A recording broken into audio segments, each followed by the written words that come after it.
Bonsoir à tous et bienvenue sur ce stream Magic TT. Donc je suis en différé live avec Simon. Bonsoir à tous. Donc voilà, donc avant de commencer un petit peu, on va juste faire un petit check-up de comment va se passer la soirée. Donc la soirée va commencer d'abord par, on va commencer par parler un petit peu des ajouts qu'il y a eu en Commander 2020. Et Alors Ikoria. voilà, l'édition est sortie pendant le confinement, donc elle n'est pas vraiment sortie au format papier. Donc comme c'est une édition, comme c'est le jeu DC est quand même un jeu qui est beaucoup plus joué en papier qu'autre chose, parce que sur MTGO on peut pas jouer en DC malheureusement. On n'a pas encore pu voir beaucoup d'impact finalement, à part quelques parties cocatrices. Et ensuite l'édition Ikoria, donc édition connue pour ses fameux compagnons dans laquelle on reviendra. Par la suite, on fera un petit tour du metagame qui a malheureusement pas énormément pu évoluer pendant le confinement, pareil, parce que du coup les seules données qu'on a c'est des données de tournois, on va dire Coca. Donc finalement, je pense pas qu'il ait énormément changé sur ces 2 derniers mois. Et puis on passera vers 20h15 du coup à l'annonce de la banlist avec vous. Donc voilà, ce sera le suspense. Est-ce qu'il y a un no change pour cause du confinement? Est-ce qu'ils se sont dit, bah vu qu'il y avait le confinement, c'est le moment d'essayer plein de trucs pour le retour des gens, comme ça les motive à reprendre Magic? On saura pas. Et on saura à ce moment-là surtout. Et après on aura avec nous donc Sylvain Loriol qui sera en chat avec nous, enfin En vocal. audio, en vocal, et qui répondra à nos questions et qui du coup nous donnera un petit peu ses retours sur ce qu'ils ont fait au niveau du comité, ce qu'ils ont testé ou pas testé, ce qu'ils ont ban ou pas ban ou des bans. Et Approfondir ce qu'ils vont nous dire dans le communiqué, mais comme ça, si nous-mêmes ou si vous-même vous avez des questions, on pourra lui poser directement. Comme ça, il y a quand même une certaine interaction avec le comité. Et c'est pas juste voilà. un communiqué. Et après, on vous laissera tranquillement. On prendra peut-être quelques minutes pour que vous nous posiez vos dernières questions sur les retours qu'on aura. Et puis voilà, ça vous va?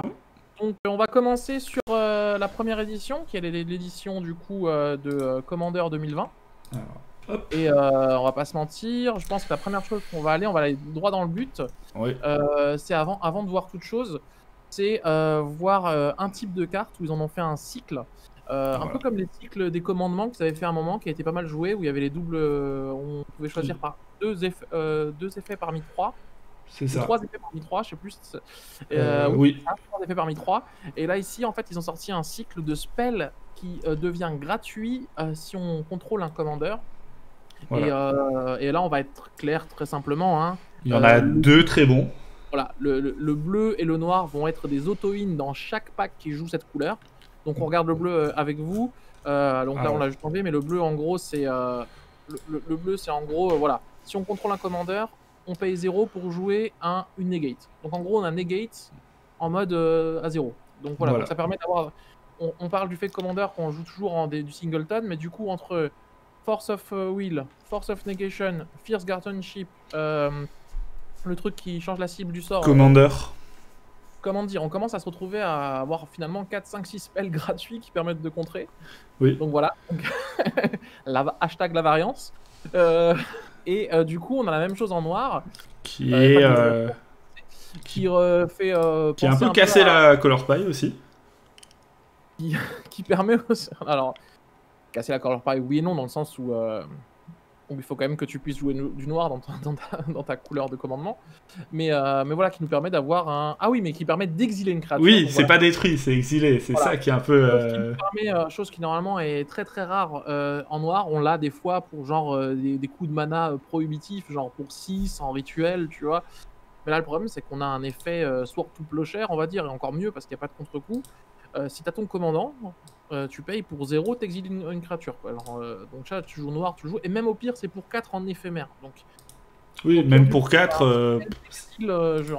alors du coup, tu t'imagines dans tous les packs qui jouent un peu noir, même les contrôles qui sont en tricolore, les Grixis, voilà. C'est les 2 cartes qui vont être auto-in. Parce que comme toujours, hein, les capacités, enfin les capacités de pouvoir ne pas payer le mana sont toujours des choses qui sont assez appréciées dans Magic. Oui, c'est ça. Ça permet de faire des choses des tours plus tôt alors que tu pourrais pas. Jouer, là on peut voir pour le bleu, c'est on peut dire je me full tap pour jouer mon général. Le bleu est vraiment très fort parce que contrairement en plus à des cartes comme Force of Negation ou Force of Will où on fait du CDA, là on fait du rien, donc c'est gratuit en mode... C'est du 1 pour 1 gratuit. Voilà, donc on connaît dans Magic les 1 pour 1 gratuits, hein, quand on parle des 5 mox, des machins, des trucs comme ça, des pétales lotus, de tout ce que ça fait dans dans les formats, ce genre de cartes ou des effets gratuits. On peut Et vite. il y a même pas de contre-coup comme, parce que le pacte de Tuerie ou le pacte of Négation, il y a quand même un contre-coup le tour d'après. Oui, Tu dois payer c'est le ça. mana en retard, là c'est pas du tout. Voilà, donc ça c'est les trucs. On peut regarder vite fait le rouge, qui est encore assez jouable, je pense. Oui, c'est Même rouge et blanc sont encore jouables. Je pense qu'ils feront jouer. C'est pas des, voilà. Alors elles sont pas aussi bonnes que les deux autres, mais le rouge fait énormément penser à une carte qui était aussi jouée contre bleu, où en fait qui coûtait plus que 1 rouge si l'adversaire avait joué un sort bleu, et on pouvait changer la sort de cible ou de capacité d'un sort. Du coup, ça permettait de, quand on jouait un contre-sort, tu faisais le piège, boum, pour 1 rouge, bah tiens, tu vas contrer ce spell à la place. c'est Là, ça. c'est une version où il y a juste besoin d'avoir le commandeur, donc, mais voilà, ça peut être joué. Il y a le blanc qui peut aussi être joué. Le blanc, je pense qu'il sera joué dans des decks très aggro à base de Izamaru ou Voilà, Izamaru swap. ça te permet, alors simplement déjà, ça te permet de full tap en n'ayant pas peur derrière de se prendre une brasse. C'est ça. Tu vois, en mode, t'es là, tu dis bon, je me full tap, je peux continuer à sortir mes créatures en me disant punaise, le mec il est derrière et détape, il me sort un verdict, il me sort une brasse, il me sort un truc. Bon, par contre, ça marche pas contre les effets de -X, hein, donc faire attention au sort là, j'ai oublié comment ça s'appelle. Délus toxique. Voilà, faut faire attention à déluge toxique. On a l'habitude, alors j'entends juste, on a l'habitude des analyses faites à va vite. La rouge, c'est la meilleure. On raconte n'importe quoi. D'accord. Ok, alors on va pas être d'accord, mais c'est pas grave. Hein, C'est un choix. c'est un choix. La rouge a besoin d'avoir Une cible. Enfin, le bleu, ça fait juste negate pour 0 en fait. Il n'y a pas besoin d'avoir un sort à cible unique, machin ou je sais pas quoi. par exemple, tu le te noir, prends en Vras, tu peux. Le voilà. rouge ne fait rien. Tu te prends brasse, le rouge n'est rien. L'adversaire joue High Tide ou un Planeswalker, le rouge ne fait rien. Voilà, donc là on parle de puissance générale. Alors là tu vas me dire oui, mais dans ce pack-là, avec ces trucs-là, dans cette chinégerie-là, ça protège ça? Oui, sûrement. Mais c'est situationnel, voilà. Voilà, c'est plus situationnel que le bleu qui dit juste voilà. negate pour 0. Voilà.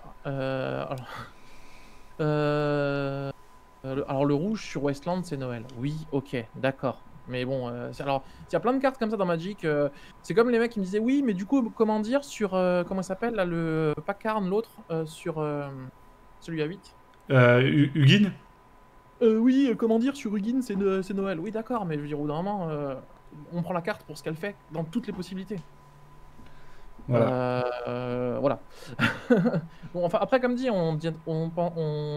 un truc tout simple, hein, tu tombes contre aggro, le rouge ne sert quasiment à rien. Je vois pas aggro, à part aggro burn. Mais après, on pense pas avoir la vérité absolue. De toute façon, surtout, moi, pour l'instant, pour ce que je joue en ce moment à Magic, je vous avoue que dans mon petit village paumé, là, on donne juste notre avis et notre impression. Voilà, si vous voulez avoir vraiment des avis de pro, je pense qu'il faut aller plus sur les articles que vont faire ceux du Duel Commander ou même les joueurs qui sont plus aguerris que nous.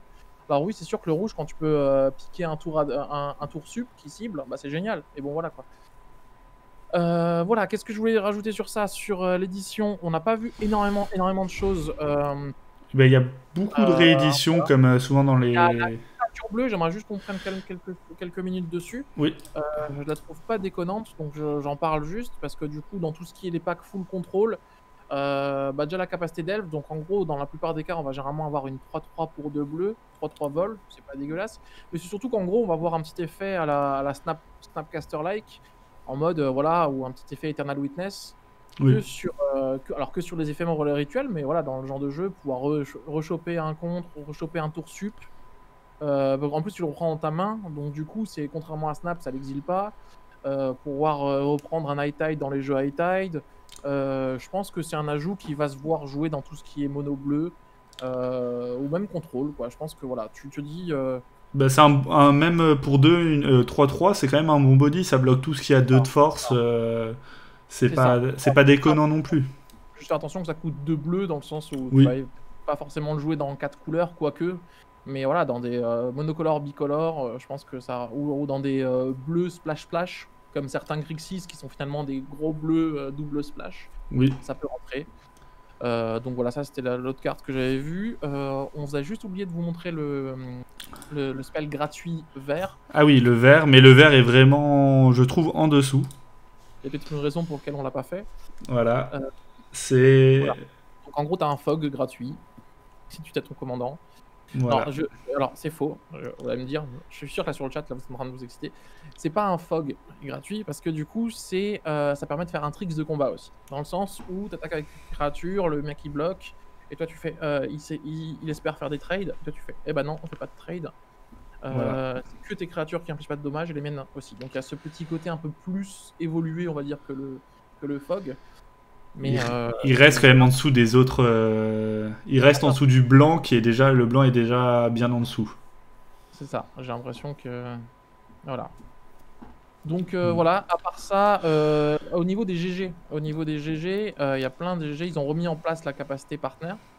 Alors, Euh, c'est pas la capacité partenaire, c'est la capacité partenaire avec. Partenaire with, parce que justement, du coup, ils veulent éviter, je pense qu'ils se sont rendus compte, et là je suis d'accord avec eux, que quand on met partenaire tout court, ça permet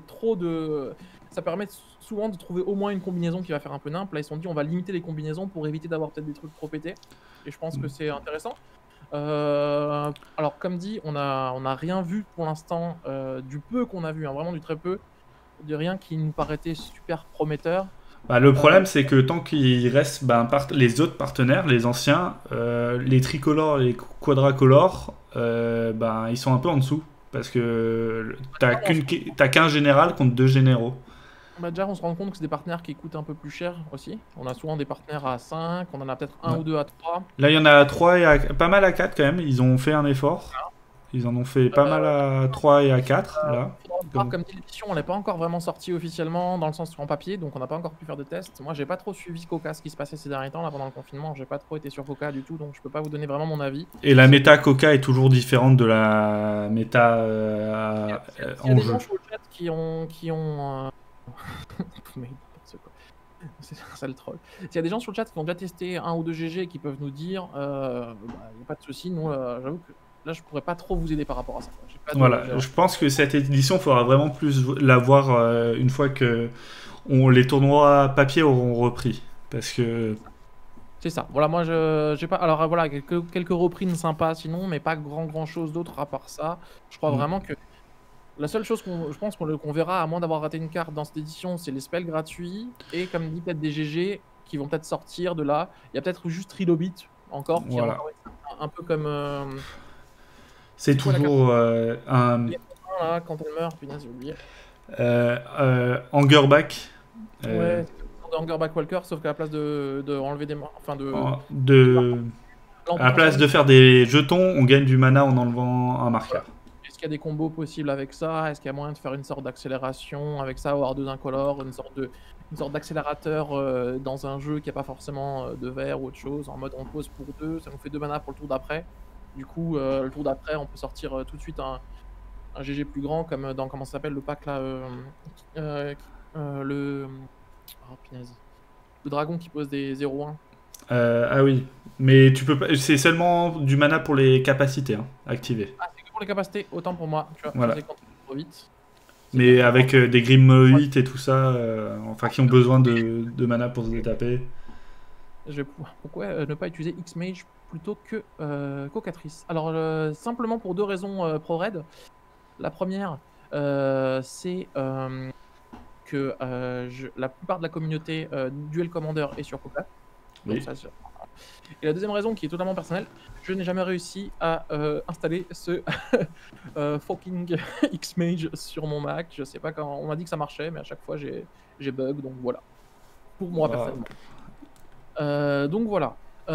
Comment dire, au niveau du coup de cette édition, vraiment voilà. Moi je pense qu'il n'y a pas grand chose d'autre à se mettre sous la dent. Je pense qu'il faudra White and je pense vraiment que les spells bleus, enfin les spells gratuits, ça m'étonnerait pas qu'ils soient en watchlist. Oui. Parce que c'est des spells gratuits avec une condition qui est trop facile en DC. Et en plus, quand tu joues des partenaires, tu as un GG à 2, un GG à 3, ou des GG qui coûtent que 1. Du coup, t'as pas de contre-coup. Enfin, le contre-coup, il est vraiment trop faible. Et au moins faux, tu pitches une carte. Au moins fun, tu pitches une carte. Enfin, je veux dire, là, Donc je sais pas, je dis pas que ça va être ban, je dis juste que c'est très fort et que ça peut être à un moment donné sur watchlist. Voilà, c'est juste ça. Voilà. Ensuite, tac, tac, tac, tac. je pense qu'on peut parler de la deuxième extension tout de suite. Ou... Ensuite, l'extension qui a... Alors celle-là par contre, moi j'ai des trucs sur le cœur à lâcher, faut que je parle. Je t'en prie, je t'en prie. L'extension Ikoria. Alors est-ce qu'on va vite dans l'art ou est-ce qu'on commence d'abord par du plus léger? Bah, je te laisse choisir. Allez, on Dis-moi. commence par du plus léger, on va parler d'une petite carte qui a été ban en Brawl déjà. Et qui peut être jouée juste en dessous, une blanche. Juste, voilà, là tu y es. Oui, voilà. Donc Drathnyth Magistrate, qui est une sorte de Nevermore amélioré. Parce que du coup, il y a plusieurs effets qui se coulent. Le premier effet, c'est que ça coûte que 2. Oui. Le deuxième effet, c'est que c'est une créature. Donc ça peut attaquer, ça peut profiter des boosts dans des jeux. C'est un humain, voilà, c'est un wizard. Et en plus, ça ne fait pas que choisir une carte qui ne peut pas jouer, ça dit juste... En gros, même si tu joues en partenaire 2 commandeurs... Tes deux partenaires, tu peux pas les jouer. Voilà, les adversaires, donc ça marche que sur l'adversaire, ne peuvent pas jouer des spells d'autre part que depuis leur main. Donc déjà, s'ils veulent jouer avec le Grave, c'est mort. S'ils veulent jouer depuis la zone commander, c'est mort. Justement, ça a été ban comment ça s'appelle, en Brawl, parce qu'ils n'ont pas forcément les moyens de pouvoir le gérer trop facilement dans toutes les couleurs, donc ça faisait juste de l'anti-jeu. Enfin, bon, il y avait certains jeux, tu le posais, tu avais juste... Bon, bah en Brawl, je crois pas qu'il n'y a pas de bolt en fait. Hein. Il n'y a pas, enfin, pour de bolt-like en mode pour un rouge, on colle 3. Il n'y en a pas, hein, si je dis pas de bêtises. C'est minimum 2. En Brawl, je sais pas, j'avoue que je n'ai jamais joué à ce format, donc... Et puis donc, ça permet aussi, on parlait de Snapcaster et de tous les jeux qui jouent des cartes de leur cimetière, ça permet aussi de les arrêter. C'est une carte où je pense, autant tu vois, dans le format actuel, en 30 points de vie, t'avais envie de jouer Nevermore, en 20 points de vie, t'avais pas envie de jouer. Autant Drathnyth, je pense qu'en 20 points de vie, t'as peut-être envie de le jouer. Vraiment, toi qui aimes les jeux mono-white, c'est une carte qui peut rentrer dans mono-white. Ah oui, totalement. Hein. Et aussi, il y a une capacité qui vient d'arriver, hein, il me semble que c'est compagnon. Et ça bloque compagnon. Ça bloque compagnon, ça bloque partenaire, voilà, ça bloque tout ça un petit peu. Donc c'est plutôt une carte cool. Donc tant mieux. Je pense que tant mieux qu'il ait fait ça. Voilà. C'est ça. Ensuite... on peut parler juste de la capacité Mutilate, je pense vraiment pas qu'on la verra en ODC. Alors, il faut que j'en trouve une. Ah voilà, Mutilate, voilà. Par exemple. Voilà, c'est Mutate. Donc voilà, mutation, du coup, il faut vraiment jouer sur les cartes mutation. La capacité est trop jeune, elle demande trop de setup, tu peux trop te faire punir si en réponse tu te fais tuer une créa. Enfin, je veux dire, c'est mignon, mais je pense que c'est le genre de capacité qui sortira jamais du... Bah c'est... comment dans Teros, on a eu cette capacité. Enfin... J'allais dire plus limité, mais allez, limite du standard, parce que je suis gentil, tu vois. Et, Martial qui est là, hello. Et voilà. Qu'est-ce que je voulais dire? Donc du coup on va arriver sur le gros. Le gros compagnon.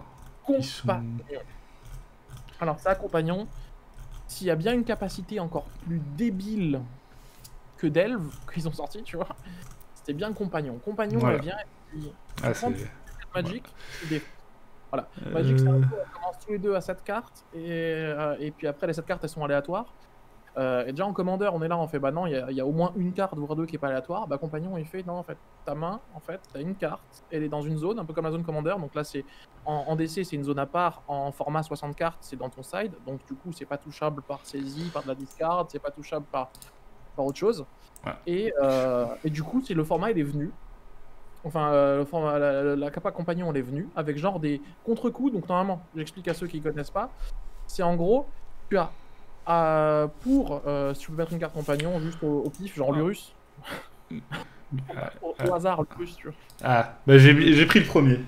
Donc en gros, le but c'est en contrepartie d'avoir une spécification pour ton deck de départ, tu as la capacité de pouvoir caster ton compagnon à partir du moment où tu as le mana nécessaire pour le caster depuis la zone où il est. Donc en gros, ils se sont dit, alors ok, ça break les règles de Magic parce que tu commences avec une carte qui est non aléatoire à chacune des parties, mais il faut que tu la montres à l'adversaire, donc tu perds l'élément de surprise. Donc du coup, ton adversaire, il sait que dans ton pack, il y a ça, il y a pas ça, il y a pas ça. Et en plus, du coup, ça oblige d'avoir un build dans ton pack qui est trop compliqué, donc ils se sont dit, voilà. Sauf que du coup, il y a certains builds et certaines conditions qui sont juste LOL. Bah, Donc, Lutri. On va commencer sur Lutri, je pense. Oula. Alors attendez. dont l'une qui n'a aucun sens en fait en DC, en Commander, en Brawl, et qui a été justement ban même par la maison mère de Wizard directement avant la sortie. C'est une des premières fois où ça arrive. Il y avait Red Duke qui faisait un truc en disant à la base, on pensait quand même la laisser un petit peu, puis on s'est rendu compte que non, on peut même pas la laisser essayer exister dans ces formats-là. Chose sur laquelle le comité a envoyé un petit communiqué en disant que eux, ils ont toujours fait en sorte qu'on laisse une chance aux cartes, donc ils veulent le laisser. Alors là, pour le coup, je ne serais pas forcément d'accord avec eux, vraiment, parce que là, on est quand même sur un cas où tu as même la recherche et développement, la maison mère, Wizard, tout le monde te dit que la capa est juste pétée. Je veux dire, on te rend compte qu'en fait, la seule chose qui disait que ces cartes étaient un peu autorisées dans les formats, c'était le fait de pouvoir dire que, bah, en fait, il y avait une condition. Là, sur Lutri, tu prends la condition, tu fais, il n'y en a pas, en fait. Donc, du coup, tu as un compagnon où il n'y a pas de condition dessus. Donc, du coup, le côté, on va dire, pénible, il n'y est pas. Il est jouable partout. Dire que tu joues contre contrôle, bah, tu as un body, qui te fait de la value au pire. Contre aggro, bah, tu as un chum block qui te sort de nulle part. Il a le flash.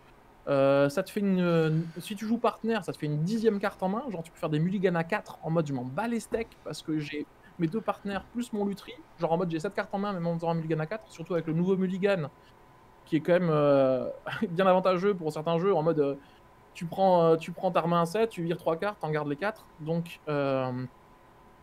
voilà, pour moi, en fait, en gros, dans des packs avec bah, les partenaires, le Chrome. Bah, n'importe quel partenaire avec Chrome, partenaire Chrome, les 4 couleurs avec Chrome, pour faire large, partenaire contrôle avec Chrome, c'est auto-in. Sincèrement, voilà, si on devait parler un petit peu de Madame Irma, pour moi, il y aurait aucune raison pour que, par exemple, Lutri reste ce soir. Pour moi, en vrai, la carte, elle doit juste dégager. Sincèrement, la carte, je veux dire, elle doit juste dégager. Parce que, ok, alors l'effet, il va pas dans tous les packs, mais franchement, même si tu joues pas, contrôle, même si tu joues pas énormément d'éphémères de rituel, tu joues bleu-rouge, tu la joues, ça te coûte rien. Ça te coûte absolument rien. C'est gratuit, et ça t'enlève, bon, c'est minime, hein, mais ça t'enlève une carte, ça te réduit les probas de ton deck, parce que tu joues avec une carte de moins dans ton deck.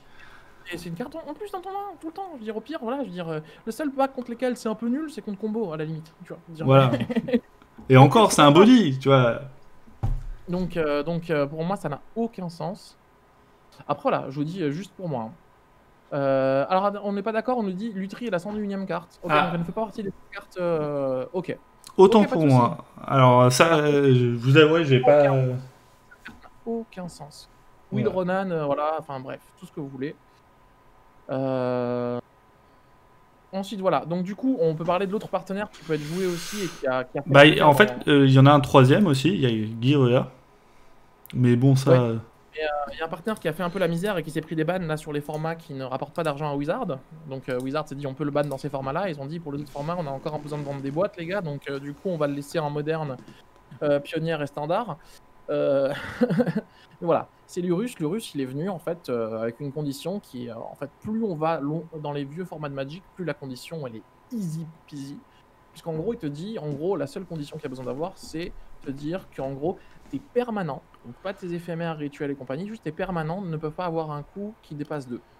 Donc du coup, dans des formats comme le moderne, comme même le pionnier, hein, voilà, le legacy, le vintage, et je pense même en DC où tu peux jouer... il y a moyen de faire des decks où que tes sources vont au-dessus de 2. Voilà. Tu peux continuer à jouer fun, faux, tu peux jouer tous les trucs. Alors c'est juste pénible parce que tu peux pas jouer les Planeswalkers qui coûtent 3-4. Ça c'est vraiment le vrai contre-coup. Mais en gros, tu peux continuer à jouer à Snapcaster, Strix, tu peux continuer à jouer... Alors du coup, ça a relancé des cartes comme les Babioles. Toutes les Babioles, elles sont remontées à fond. Oui. On va pas se mentir, quand tu peux jouer... Alors en Vintage avec... comment ça s'appelle? Vintage avec Black Lotus, ça faisait des trucs n'importe quoi, en mode Tourin, Black, Crack, je joue l'Urus, je rejoue Black, je mets un land, je pose Jace. Boum! Qu'est-ce qui se passe? Je te rappelle qu'on a un mini Black Lotus dans notre format, hein. Il y a LED. Alors LED plus l'Urus. Surtout quand on sait que même si on vire sa main, derrière, on a peut-être 2 partenaires plus l'Urus. Faire des sorties à base de... T'es un LED, enfin land LED. LED, je craque LED, Lurus, je reprends LED, je joue mon GG. À toi. Voilà, et donc là où c'est fou aussi, c'est que c'est la première carte depuis très très longtemps, je pense depuis 20 ans, à part les cartes de mise et genre Sherazade, qui a été ban en Vintage, puisque normalement en Vintage, quand une carte est ban, on ne faisait que la restreindre à 1.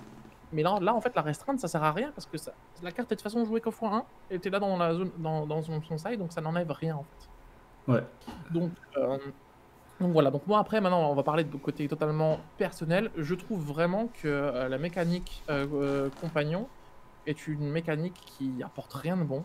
Le seul moyen, là je parle que vraiment compagnon pour moi reste dans les formats, c'est transformer Magic en profondeur. C'est-à-dire dire que maintenant Magic en fait, ça va être un jeu dans lequel tu vas avoir 7 cartes plus un compagnon, 60 cartes plus un compagnon. Donc en gros, tu vas vraiment transformer et tu vas commencer à faire des compagnons dans toutes les combinaisons de couleurs possibles, dans tous les archétypes possibles, pour que chaque jeu puisse en avoir un. Et du coup, on va se retrouver ensuite avec le même souci qu'en DC, c'est que dès que tu as un compagnon qui est un peu trop fort, comme un général qui est trop fort, va falloir soit le ban, parce que du coup, il risque de poser des problèmes. Mais là, on voit bien qu'en ce moment, dans les formats, compagnon apporte vraiment une vraie plus-value. Et franchement, prendre un pack qui ne joue pas compagnon, c'est très très compliqué si tu veux avoir une chance dans le compétitif. Il y a certains packs qui s'en sortent, et comme par hasard, c'est souvent des packs combo. Genre en moderne, tu vas avoir du Ad Nauseam qui s'en sort sans, tu vas avoir du Neo Brand. En Legacy, bon, même les packs combo ont commencé à s'y mettre, puisqu'avec LED c'est fort. Bah oui. Enfin, voilà. Mais tout ça pour dire que du coup, je vois que, franchement, soit il y a deux possibilités au niveau du ban. Soit ils se rendent compte qu'ils ont une erreur, ils refont plus ça et ils arrêtent ça. Soit ils vont devoir à chaque fois ban tous les partenaires qui sont genre jouables et laisser vraiment les partenaires. Les compagnons. Pardon, les compagnons. Compagnons, partenaires, même combat. Non, je rigole. Les compagnons qui sont... le lapsus révélateur. Je n'ai rien dit. Les compagnons qui sont vraiment très difficilement jouables ou qui sont vraiment très compliqués à jouer, donc pas compétitifs. Soit alors inonder le marché de compagnons et commencer à transformer Magic sous une nouvelle ère avec un peu... comme les jeux un peu comme Yu-Gi-Oh! Où ils ont commencé à incorporer des nouvelles règles, des nouvelles choses. Des nouvelles mécaniques qui devenaient trop fortes, donc ils sortaient des mécaniques encore plus fortes pour contrer les mécaniques. On dit, alors j'aimerais juste à dire aux gens, beaucoup de gens m'ont dit oui, arrêtez de vous plaindre, les gens sont pleins pareil quand il y avait les Planeswalkers, ils ont dit ça va tuer Magic et tout ça. Alors il y a quand même une grosse différence entre Planeswalker et Compagnon, c'est que Planeswalker ça a la même limitation que n'importe quelle autre carte, c'est-à-dire dans ton deck. Et tu as toujours le même effet aléatoire qui est de tu la pioches, tu la pioches pas, qui a toujours cet effet d'être pas une carte en plus dans ta main de départ, qui est pas tutorisable, qui est pas genre gratuite en plus, et qui est pas non plus intouchable par les spells de discard. La compagnon, ça change vraiment la méthode dont c'est joué. Alors c'est vrai que comment ça s'appelle, les Planeswalkers ont apporté des nouvelles choses, mais finalement, Planeswalker, c'est une sorte de enchantement artefact amélioré qui a des effets tous les tours, comme certains enchantements artefacts, mais que tu peux attaquer directement. Je dis pas que c'est pas fort, mais je dis juste que faut quand même pas comparer, je trouve, Planeswalker et compagnon. C'est pas du tout la même chose. Et comme tu disais avant, si tu veux faire la comparaison, est-ce que tu as beaucoup de packs qui peuvent se permettre de pas jouer de Planeswalker? Donc ça va être un peu le même combat avec compagnon où la capa est encore plus forte. C'est ça. Mais aujourd'hui, tu as des packs qui peuvent totalement jouer sans Planeswalker. Alors que compagnon, en ce moment, c'est beaucoup plus compliqué. Quand tu vois sur quand tu vois comment ça s'appelle sur MTGO, quand il y a eu le confinement, il y a eu beaucoup de tournois, de challenge, de première, de qualifier, de PTQ. Il y avait énormément, il y avait genre 70%, genre pour le Vintage c'était 75%, pour le Legacy c'était 69%, pour le Pionnier c'était 73%, des packs qui avaient Pionnier, qui avaient Compagnon, pour le Moderne c'était 69%, pour le Standard c'était 60% je crois, enfin bref.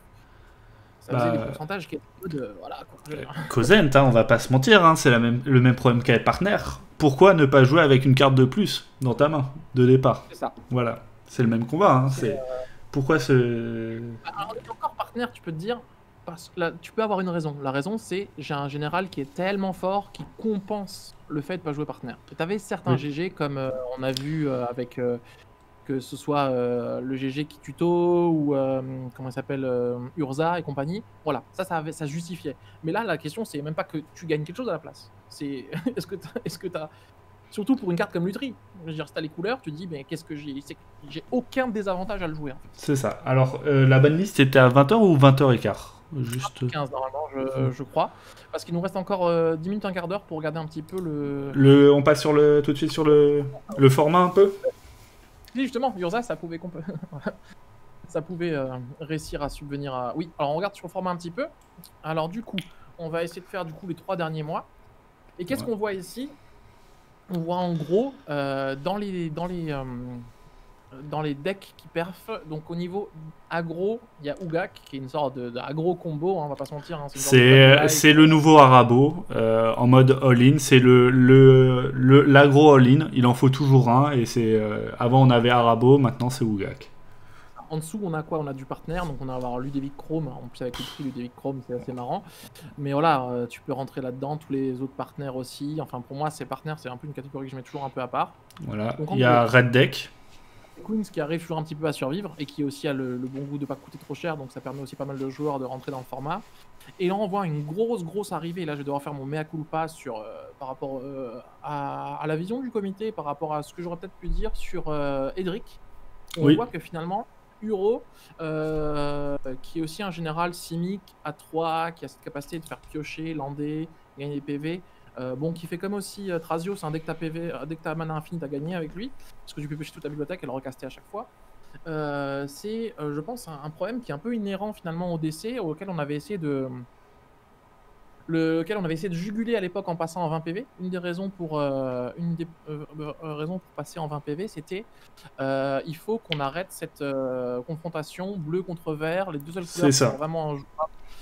Et on s'est dit on va arriver en 20 PV et ça va calmer ça. Et en fait on se rend compte que plus le temps passe, plus les deux mêmes couleurs reviennent, qui sont le bleu et le vert.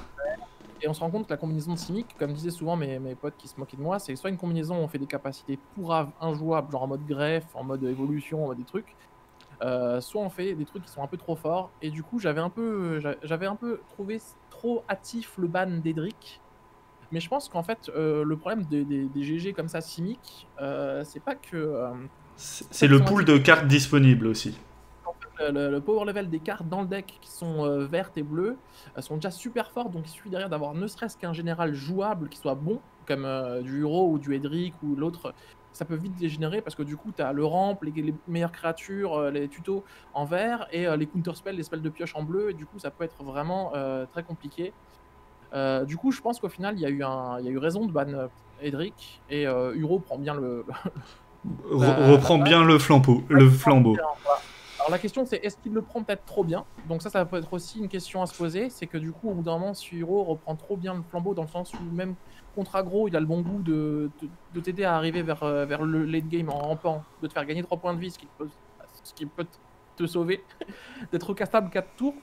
Chaque tour, parce que du coup tu peux, bon après tu fais rien d'autre, mais du coup tu peux le caster, relancer un tour de plus, et donc du coup le tour d'après tu relances et tu peux le recaster, le fait de piocher, le fait d'être ensuite un body, voilà, à voir, ça c'est peu, j'ai pas assez suivi le format, mais en tout cas pour dire que Uro ça peut être une carte qui peut être aussi sur la watchlist. Et ensuite on en arrive à du coup un autre truc où là ils l'ont divisé en deux, donc vous avez l'illusion que ça va, mais en fait les mono bleus, splash rouge, des Kenris, la version contrôle et la version combo, du coup, qui est en dessous à 4. Donc on fait 4 et 3, on est à plus de 7% du format en fait. Même si vous allez me dire, ouais, mais c'est pas le même deck. C'est le même deck. C'est comme à l'époque de, comment ça s'appelle, c'est la 4 couleurs là qui s'est fait ban. Brea. Brea aussi, c'était pas le même deck, mais ça n'empêche que c'était quand même. Il y avait 4 versions différentes qui perfaient. 3 versions. Mec, t'as déjà joué à Magic à râler sur Vanifar? C'est à moi qui parle? Non, c'est. Il y a du débat dans le chat sur est-ce que le ban de Vanifar était trop rapide ou pas. C'est ça, c'était Isan avec du bleu. Et il n'y a pas besoin de payer de mana pour réactiver. Ah là là. Voilà, donc... Oui, c'est pas qu'un retwin dans le combo. Ok, merci beaucoup pour le... Voilà. Donc voilà, donc ça c'est à peu près sur le format. Alors là on voit pour l'instant, même si on prend peut-être les 2 dernières semaines, je suis pas sûr qu'il y ait de nouveau GG qui est vraiment parfait, hein, je veux dire dans les... genre dernier mois. Ouais. Voilà, on se rend compte qu'il n'y a rien de nouveau vraiment, hein. On reste vraiment sur... S'il y a Riel en plus, voilà, Riel qui est... Voilà, on voit que les packs... Donc les personnes testent Riel. Les packs qui jouent compagnon Lutri, quoi. Pareil avec Ludwig Chrome en... Moi, 10 joueurs, c'est un peu compliqué quand même de se faire un avis. Voilà. Sur la question. Là, on peut se faire des vrais avis sur la question. C'est vraiment là où on avait des apps, des DTC, des ATC. On avait entre 70 et 200 joueurs. Là, c'est compliqué sur des tournois de 10 joueurs de se dire ah ouais, le méta là, c'est ça. Voilà. Enfin voilà quoi. C'est wouh. Donc voilà. Donc moi, je sais pas ce que tu as d'autres choses à dire. J'ai parlé beaucoup et très très vite. Donc je m'en excuse. Bah je pense qu'on peut commencer à faire notre petite Madame Irma sur qu'est-ce qu'on pense être ban et qu'est-ce qu'on aimerait que ça soit ban, je pense. Bah ouais, vas-y. Bah écoute, Simon, je te laisse commencer. Alors, Madame Irma, Irma Time. Alors, je pense que ce qui sera ban, ça sera... Alors, Lutri, forcément. Là, il n'y a pas de débat dessus. Faites un stropole. Je sais pas comment faire les stropoles sur le chat. S'il y en a qui veulent le faire, faites-le. On organisera ça la prochaine fois. Après, je pense que tout ce qui est les cartes gratuites, je pense qu'ils vont attendre une bonne liste avant de se prononcer vraiment. Parce que même si c'est trop fort, je pense que sans tournoi physique, ils vont leur laisser, comme ils avaient laissé à Urza, ils avaient laissé le doute. L'Urus, je pense pas que ça va être ban, je pense que ça va être LED qui va être ban et qui vont laisser l'Urus. Parce que, mine de rien, la condition est quand même un peu plus embêtante qu'en moderne et en legacy. Pour parler de ça. Et sinon, je pense que ils vont peut-être taper dans tout ce qui est tour sup. Enfin, moi, j'aimerais bien qu'ils tapent dans tout ce qui est tour sup. Voilà. Ouais, tour sup. Oui, alors c'est vrai. Alors moi, du coup, là, je vais pas être original. Hein, je pense vraiment que au niveau de l'Utri, voilà, c'est pas possible. Sincèrement, je trouve ça trop gratuit, la condition. Après, est-ce que au niveau de l'Urus, est-ce qu'il va y avoir un ban de LED? Est-ce qu'il y a un ban de l'Urus? Est-ce qu'ils vont partir du principe qu'on va ban un ou deux compagnons qui peuvent être trop faciles à jouer? On va dire la condition est un peu trop. Alors Yorion est pas jouable, hein, du coup, parce que le DC est un format où tu as 100 cartes pile, tu peux pas avoir 120 cartes. Donc déjà, ça règle le problème. Donc voilà, ensuite, au niveau de Ugak, je sais que c'est une carte qui a fait parler d'elle en moderne, je sais que c'est une carte qui a quand même aussi fait parler d'elle pas mal en Legacy, dans le sens où elle est pas mauvaise.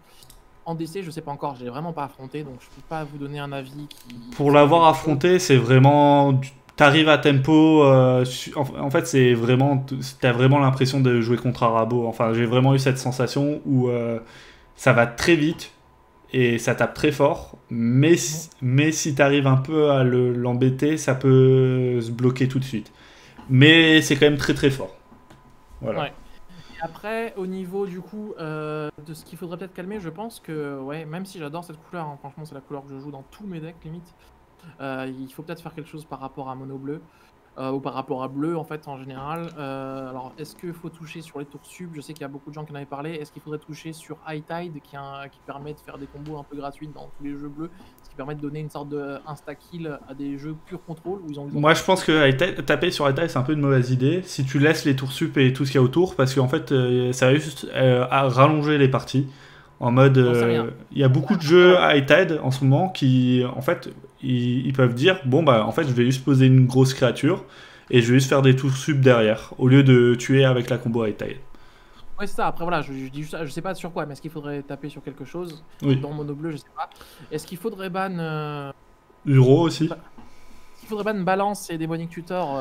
Ça, non mais ça on en a pas parlé, mais c'est pour pas qu'on pas se fâcher, tu vois. On sera pas d'accord avec Sylvain qui va arriver avec nous après, qui va nous écouter.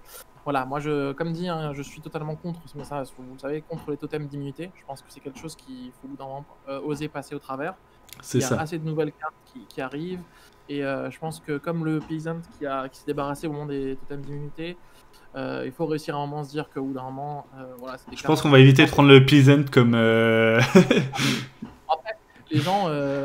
Après, les gens vont dire oui, mais en ce moment, elle a totalement raison, en ce moment, c'est pas la folie sur les cartes genre Balance et ah oui, Tutor. Oui, pas le moment où on 12 000 non plus. Mais je pense que c'est des cartes en elles-mêmes qui sont pas forcément saines pour le format, mais ça c'est un autre débat. C'est des cartes qui n'ont rien à faire là-dedans. Est-ce qu'il faut ban des cartes parce qu'elles sont pas saines, ou est-ce qu'il faut battre des cartes en fonction du pourcentage de perf qu'elles font? C'est un débat qu'on va pas commencer ce soir parce qu'il nous reste 2 minutes. Et c'est un débat qui nous prend des heures et des heures. Des fois, on en fait des soirées entières sur la vision du ban. Est-ce Oui. que, voilà, est-ce que ça doit être forcément dû au résultat ou dû à la carte en elle-même? C'est encore Voilà. autre chose. Au niveau des débans, est-ce qu'il peut y avoir des débans? Alors, des gens qui ont parlé de Marat, puisque c'est vrai que Marat a été ban avant le passage en 20 PV. Est-ce qu'on a envie d'avoir un GG qui est un gîte sur table? Alors, c'est vrai que quand on voit la montée en puissance des généraux, on se dit, ouais, est-ce que Marat serait un gros problème ou pas? Je pense C'est vrai que s'ils qu'à font une quand même époque, des débats, Marat n'en fera pas partie parce que Marat ça tue quand même aggro et t'as pas envie d'avoir. Même si contre contrôle et contre le power level qui a augmenté c'est moins fort, ça reste quand même un anti-aggro trop fort. Comme Oloro, tu vois par exemple. ouais, ouais, c'est sûr. Ouais, alors du coup, les gens qui disent oui, parce que c'est vrai qu'il y a eu le Zur, tout le monde disait pendant longtemps, même le monde du communauté, que c'est trop fort, et on se rend compte que le power level est d'une tel, avec le 20 points de vie à machin, que finalement, ils ont des bans Zur, et on se rend compte que Bah on ça le va, voit quoi. pas en fait. Hein. Le pack est peut-être très fort, hein, mais on le voit pas.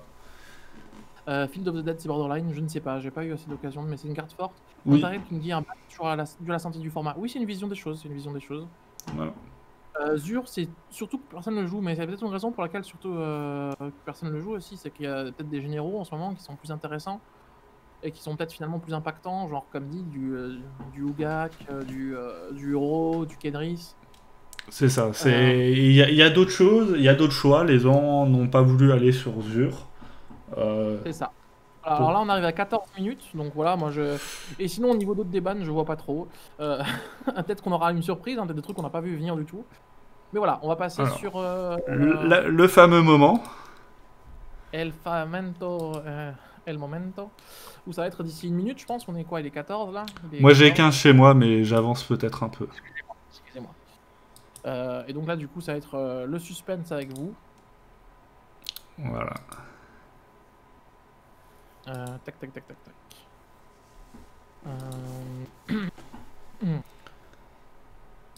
Ou alors le bon vieux no change, hashtag coronavirus, hashtag confinement, C'est aussi hashtag, une des possibilités. Mais il me semble hashtag, ils ont leak sur le forum sur Magicville qu'il y aurait forcément des changements, il me semble. ah bah voilà, donc du coup, vous ne passez pas une soirée pour rien, les gars. Et Rayo non plus, c'est vrai que Rayo au final n'a pas fait grand chose. Hein. Et Rayo a apporté un petit plus à Sai pour contre contrôle. C'est ça, mais c'est vrai que voilà, ça a fait un peu le même effet que Nat où tout le monde avait peur parce que c'est le genre de partie cancer qui peut être très cancer quand ça sort comme il faut. Et c'est Oui. vrai hein, que ce soit Rayo ou Nat, quand ça sort, quand ça s'aligne, bah voilà, t'as pas joué à Magic quoi. Mais le problème c'est que voilà, tu dois un peu prostituer ton deck et les sorties tu les fais pas tout le temps. Et donc voilà. Donc ouais, c'est. Alors là, je vois qu'on est dans la folie du F5. Oui. Je ne crois pas avoir vu de post sur le forum, sinon j'aurais phasé. Ah,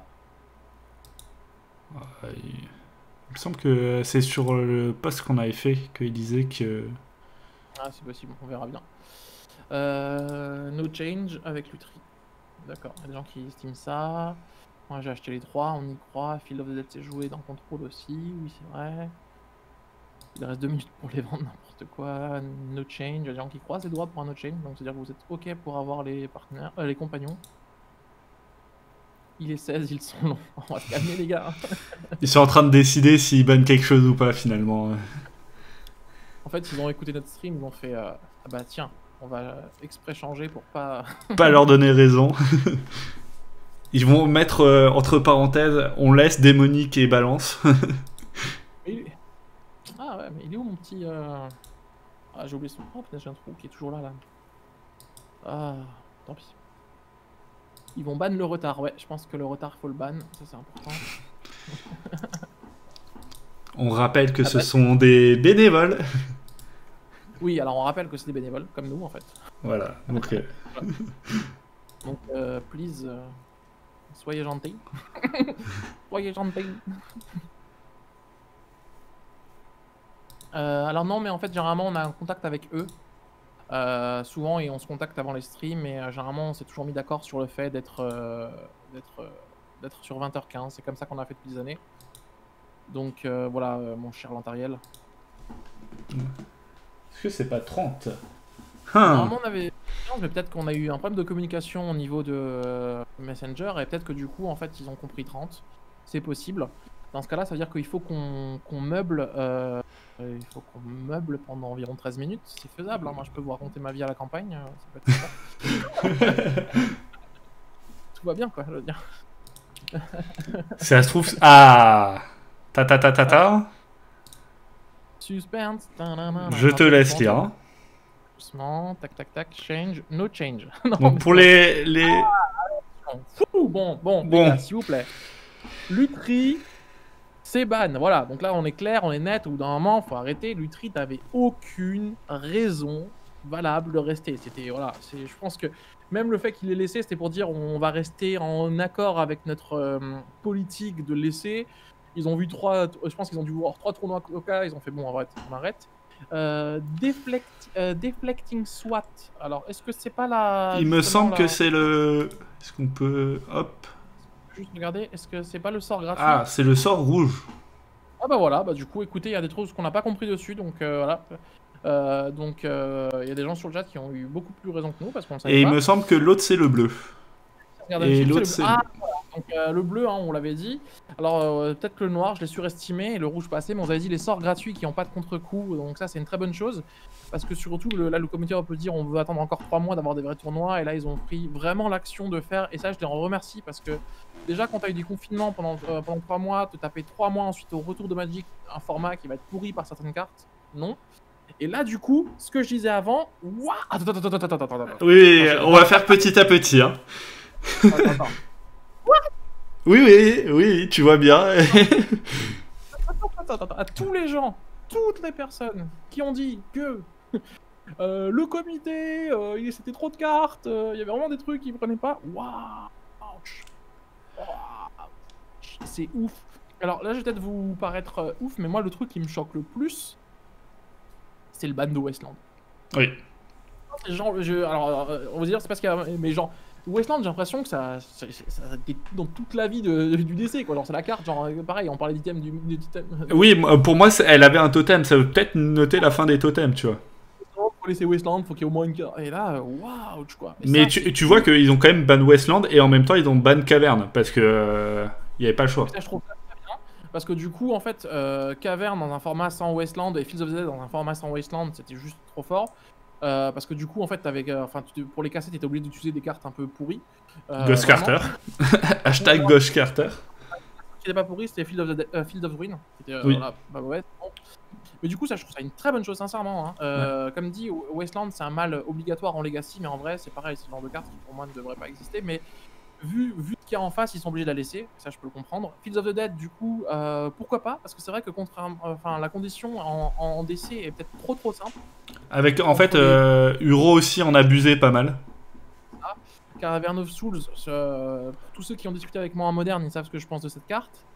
Donc voilà, oui. Et là, le gros, par contre, on en avait parlé avant, qu'il fallait taper dans le bleu, j'avais dit un peu, je crois que j'avais dit un peu, le comité m'a écouté ou comment ça se passe? Moi j'ai dit, je veux taper dans les tours sup, et les 3 tours sup à 5 qui vont dans le cimetière et qui se font pas exiler ont été bannis. Parce qu'à nous deux, là, on était bons, du coup, voilà. Les 3, c'est ça.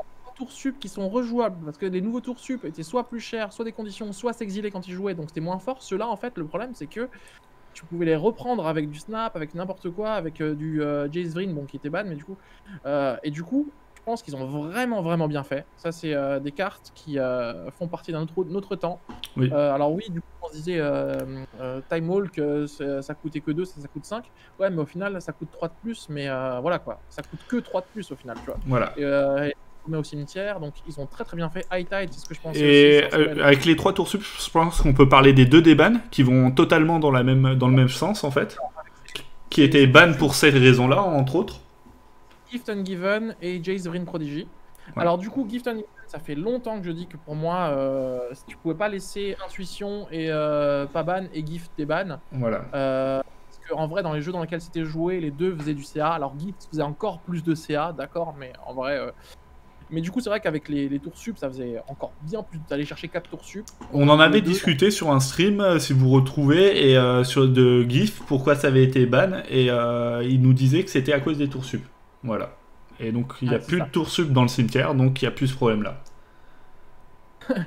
Martial, je range Azusa et Omnat et je garde Gob pour mettre des patates. Et ah oui, Non, il mais y avait un land, il y a le land qui mettait, tu sais, le land que tu peux tuto sur fetch bleu et qui met un éphémère on top. Mystic Sanctuary, ouais. Voilà, donc Ouais, il règle aussi ce problème-là avec les tours sub qui vont au cimetière. quand tu as Mystic, ces tours sup là qui allaient au cimetière, tu faisais tour sup, fetch Mystic Sanctuary, ça t'assurait au moins 2 tours sup. Gratuit. Sûr. Tu avais le deuxième, quoi. Donc c'est une très très bonne chose. High Tide aussi, c'est à l'époque il avait ban en Léviathan. Et je pense que c'est une bonne chose, c'est une carte qui est, voilà, qui est pas saine, ça permet une combo trop facile dans n'importe quel jeu bleu, mono bleu, j'ai pas de kill, go High Tide. Franchement, Voilà. j'ai High Tide, j'ai gagné, tu vois, genre go High Tide, je pose un Hugin, go High Tide, je pars en combo, voilà, donc ça coûtait Et bleu, c'était... ils ont aussi ban LED. Fucking LED. Avec du coup les tours sup et High Tide, parce que du coup, maintenant, vu qu'il n'y a pas les tours sup et qu'il n'y a pas High Tide, le souci que posait Jace Vryn Prodigy part, parce que vraiment le problème de Jace, Oui. c'est qu'il pouvait rejouer le sup, rejouer le High Tide. Du coup, tu faisais intuition, tu allais chercher 3 tours sup, t'en jouais un avec Jace, tu faisais un -3, tu rejouais le deuxième, t'en rejouais encore, tu pouvais vite partir en combo, tu pouvais faire High Tide, flashback High Tide, donc ça, je pense que c'est une très bonne chose de lui laisser sa chance. Donc, vraiment très content. Franchement, ça fait très très plaisir. Ça fait très très plaisir. Là, je sais pas s'il y a des... on en parlait tous les deux avant. On voyait deux choix pour le set ban list, enfin et les futurs ban list et la vision du comité. C'était soit on augmentait, vu que le power level arrête pas d'augmenter, on augmentait drastiquement le power level avec des gros débans. Soit on essayait de minimiser tous les dégâts et ça passait par une grosse phase de ban. Et je pense qu'ils ont fait le bon choix. Salut Doc. Voilà, donc ça, je suis super content. Franchement, là, je pense que c'est des bans qui pendaient sous le nez depuis longtemps, en fait. Hein, on va pas se mentir. Hein, je veux dire, je crois, depuis combien d'années on parlait du ban de High Tide et des tours sup? Ça fait longtemps. Oui. Gift, alors du coup, Uro va être content pour Gift, ça c'est sûr. Hein, je l'ai vu dans le chat. C'est vrai que, bon... Uro va être content avec Gift, mais bon, voilà, après, il y a d'autres jeux qui vont être contents avec Gift. Et du coup, la dernière grosse surprise avant de passer à l'explication, c'est LED. Oui, LED. Que, pareil, dans un format où, et ça, j'en suis totalement d'accord, il y a même des gens qui sont en train de, qui à un moment se pensaient qu'en Legacy, en fait, ça allait ban LED. Parce que du coup, en fait, au fur et à mesure que le poil de carte s'avance et avec la capacité compagnon, le contre-coup de LED, il devient vraiment nul, quoi. Oui, c'est ridicule. Nauseam, les jeux avec Giruda, les jeux avec Lurus qui le jouaient, enfin bon. Donc au final ils ont ban Lurus et Zirda, donc ils n'ont pas encore touché à LED, mais c'est vrai que je pense que c'est une bonne chose, surtout qu'en plus LED c'est ça en fait, dans un format où tu peux avoir 2 partenaires plus un compagnon, te vider ta main, c'est pas vraiment te vider ta main, tu vois. Oui. Dire, et je tiens à préciser que je me suis pas trop mal démerdé sur Madame Irma. Hein. C'est ça. Non, c'est ça. Sur Madame Irma, c'est pas mal du tout. Donc, ce qu'on va faire, c'est qu'on va juste maintenant regarder un petit peu les précisions qu'il y a en dessous. Et après, on va rentrer en contact avec F20. Mais je pense qu'on n'aura pas grand chose à lui dire, à part que chapeau les gars, tu vois. Parce qu'à moins que si vous avez des questions pour lui dire, mais là, c'est. Donc, Lutri. Voilà. C'est. Alors, ok, Lutri, c'est une sorte de dual caster mage en moins bien parce que ça prend que les spells que toi tu. Enfin, en moins bien. Ça reste quand même jouable aussi en mono bleu sans jouer rouge. Mais oui, et qu'il y a un de patate en plus, mais bon, c'est ça, c'est un dual caster mage, mais c'est pas ça le problème, en fait, c'est ça. Le souci, vraiment le vrai souci de là, c'est qu'en DC, et ils le disent, il n'y a aucun deck building, aucune restriction de deck building à faire. C'est ce que disent, c'est que c'est une inclusion automatique dans n'importe quel truc qui joue UR. C'est ça, ça va être toujours utilisé, quoi qu'il se passe. Donc c'est pas équitable en fait, envers les gens qui jouent pas UR, qui jouent... C'est quoi la combinaison UR déjà? Comment ça s'appelle? De quoi? UR? Non, pas si. C'est UR. Tu me mets le. Ça, Azorus. Non, pas Azorus. Non, Azorus. Ce soir, hein, c'est compliqué. Hein. Izet.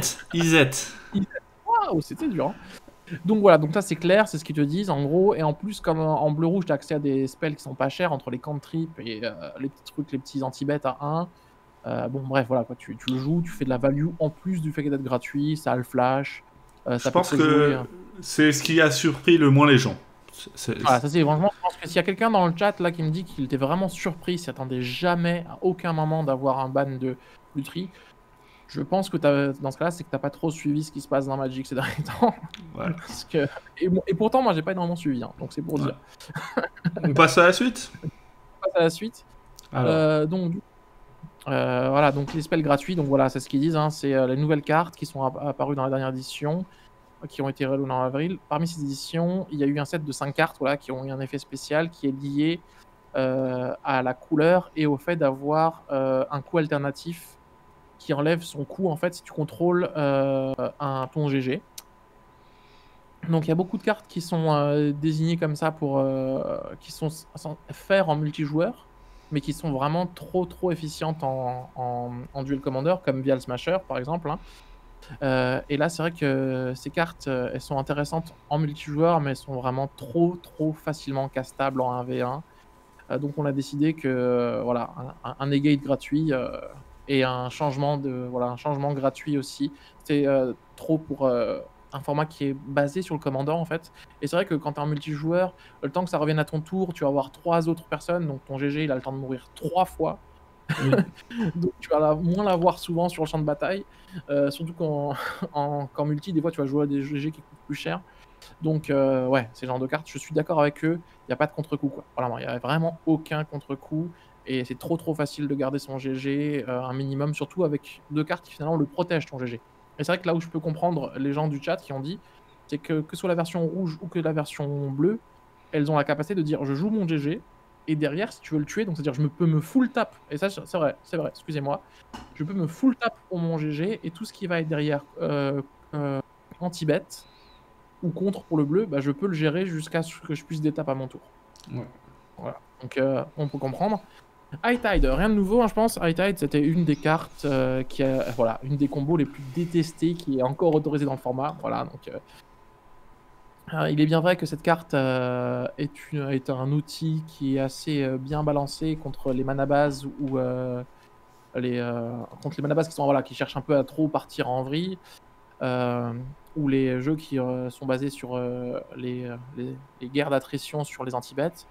C'est aussi une carte qui génère beaucoup de frustration quand un joueur arrive à piocher la carte qu'il lui faut en fait avec cette carte au tour 4 ou 5 et faire du coup et du coup, maintenant qu'ils ont ban les stratégies des decks sur les landes, en fait, ils ont dû parce que du coup, c'est vrai que si tu commences à ban les cartes comme Fields of the Dead et Ça compagnie, force en les fait, jeux monoland. mono, et du coup, ça renforce High Tide. Donc du coup, moi, je pense que voilà, il y avait même d'autres raisons pour la ban, mais c'est une bonne chose. Oui, c'est... On arrive sur les 3 spells qui font exactement la même chose, mais qui ont un nom différent, ce qui est génial pour pouvoir contourner la règle du singleton. Mais là, c'est exactement, on est d'accord. Hein. Il n'y a rien qui change, quoi. Ouais, Non, si, c'est Target. Pardon, il y en a un, c'est Target, et l'autre, c'est You Take. Ah oui, c'est vrai. 2 take, et il y en a un qui peut se faire rediriger. Oula, autant pour nous, hein. Voilà. Attention, là, on va se faire taper dessus. Et du coup, ce que je disais, donc là, l'explication, c'est voilà, les effets similaires de copies des clones de Magic the Card ont toujours été une source de soucis dans les formats singleton. C'est bien sûr. Elle casse la diversité et l'effet random du fait d'être sur 99 cartes, parce qu'à la base, le singleton, c'était vraiment fait, on y va à fond sur le côté singleton, le côté random sur la variation. T'as une carte sur 99, tu peux pas en jouer d'autres, et sur 99, c'est pas pareil que sur 60. Donc voilà, donc c'est pour ça que ouais, quand tu arrives à des cartes qui sont vraiment quasiment similaires, ça peut poser un problème. Il y en a quelques-uns qui sont des spells à dommage direct, il y en a qui sont des générateurs de mana, des Vras ou des Fetch Land. Elles sont acceptables maintenant que Magic the Gathering a atteint plus de 21 000 cartes uniques. Et c'est normal qu'il y ait des redondances dans certains effets, et on fait avec, quoi. Mais c'était aussi le cas pour les effets d'extra tour, il y en a d'autres que cela, où les joueurs pouvaient choisir d'enchaîner les extra tours, de les rejouer ensuite, et même au bout d'un moment, ils pouvaient monopoliser entièrement la partie et gagner une bataille d'attrition, parce que du coup, ils jouaient tour sup sur tour sup sur tour sup, et commençaient à faire kill avec High Tide. Et des fois, sometimes, ils étaient castés de manière pour très peu cher ou quasiment gratuite avec certaines mécaniques. Ce côté combo orienté de la victoire n'est pas ce que nous voulons pour que les joueurs expérimentent maintenant. Donc nous allons ban ces 3 cartes. Donc du coup maintenant si tu veux jouer des tours sup, tu vas jouer soit le tour sup qui est en miracle et qui coûte 7, soit le tour sup à Delve, soit le tour sup à 8-9, soit le tour sup à 6. C'est ça, ils mettent des conditions sur les tours sup. exil, quoi, voilà. Et ça, c'est une très bonne chose, je trouve. Une très très bonne chose. Voilà, ça tue pas les tours sup, mais c'est juste que si tu veux les jouer, bah, il va y avoir un contre-coup. C'est pareil, il n'y a pas Wasteland, tu peux avoir des cartes qui cassent les landes, mais c'est pas genre gratuit, boum, tac. Tu vois, Voilà. c'est des trucs. Genre, faut que tu payes du mana, ou faut que tu aies l'adversaire à minimum pour Tectonic Age 4 landes, ou faut que tu redonnes un basique à la place. Donc, c'est une très bonne chose. Et du coup, ça nous permet de faire le lien entre ça et les 3 landes en dessous. Donc, Cavern of Souls, Fields of the Dead et Wasteland. Donc, Fields of the Voilà. Dead est un terrain qui s'est montré problématique dans plusieurs formats depuis qu'il a été imprimé, dû au fait que au nombre de cartes qu'il peut chercher, qui peuvent la chercher dans la bibliothèque. Les Ramp Spell, Regrowth, tous les effets là, en gros, qui peuvent en chercher. Uro, Golos qui pouvait la chercher aussi, c'est joué aussi en Legacy, ce genre de cartes, hein, et en moderne, et en pionnière aussi. Donc Et ça partout. apporte l'inivabilité pour les decks qui sont lents en fait. Donc du coup ça permet d'avoir en fait d'assurer un late game quand tu sois en mid-range, quand tu sois en contrôle. Et du coup en plus ça apporte une protection contre les decks agressifs parce que tu peux mettre des 2-2 en fait. En gros tu pouvais jouer à un moment, et c'est ce qu'on voit un peu en Legacy quand j'ai joué les packs, ou même en moderne quand tu joues Amulette, c'est que tu es en mode tu ne fais plus que ramper, tu t'en fous d'essayer de ralentir le mode adverse, parce que dès que tu arrivais à cette land, bah, tu pouvais commencer à faire pop des 2-2. Oui. Et des fois, tu peux faire pop des 2-2 ou 3 ou 4 2-2 par tour, et du coup, après, Bah, t'as gagné le temps qu'il fallait. Et donc, Ouais. c'est vrai que voilà. Donc, c'est ce qu'ils disent. Donc, ça fait que les joueurs vont aller vers des combos, des stratégies combos, parce que du coup, les stratégies aggro mid-range, bah voilà quoi. Elles se font Et du bouffer. coup, c'est un problème pour la balance du format, donc ils ont ban Field of the Dead. Du coup, je trouve ça cohérent. Et Oui, ouais, c'est vrai que. il y a plusieurs decks qui commençaient à, même avant Uro, à commencer à bien taper avec Field of the Dead. Ils avaient ban, comment elle s'appelle, Change du lieu, il me semble, si Ouais, je dis c'est pas de ça. bêtises, hein.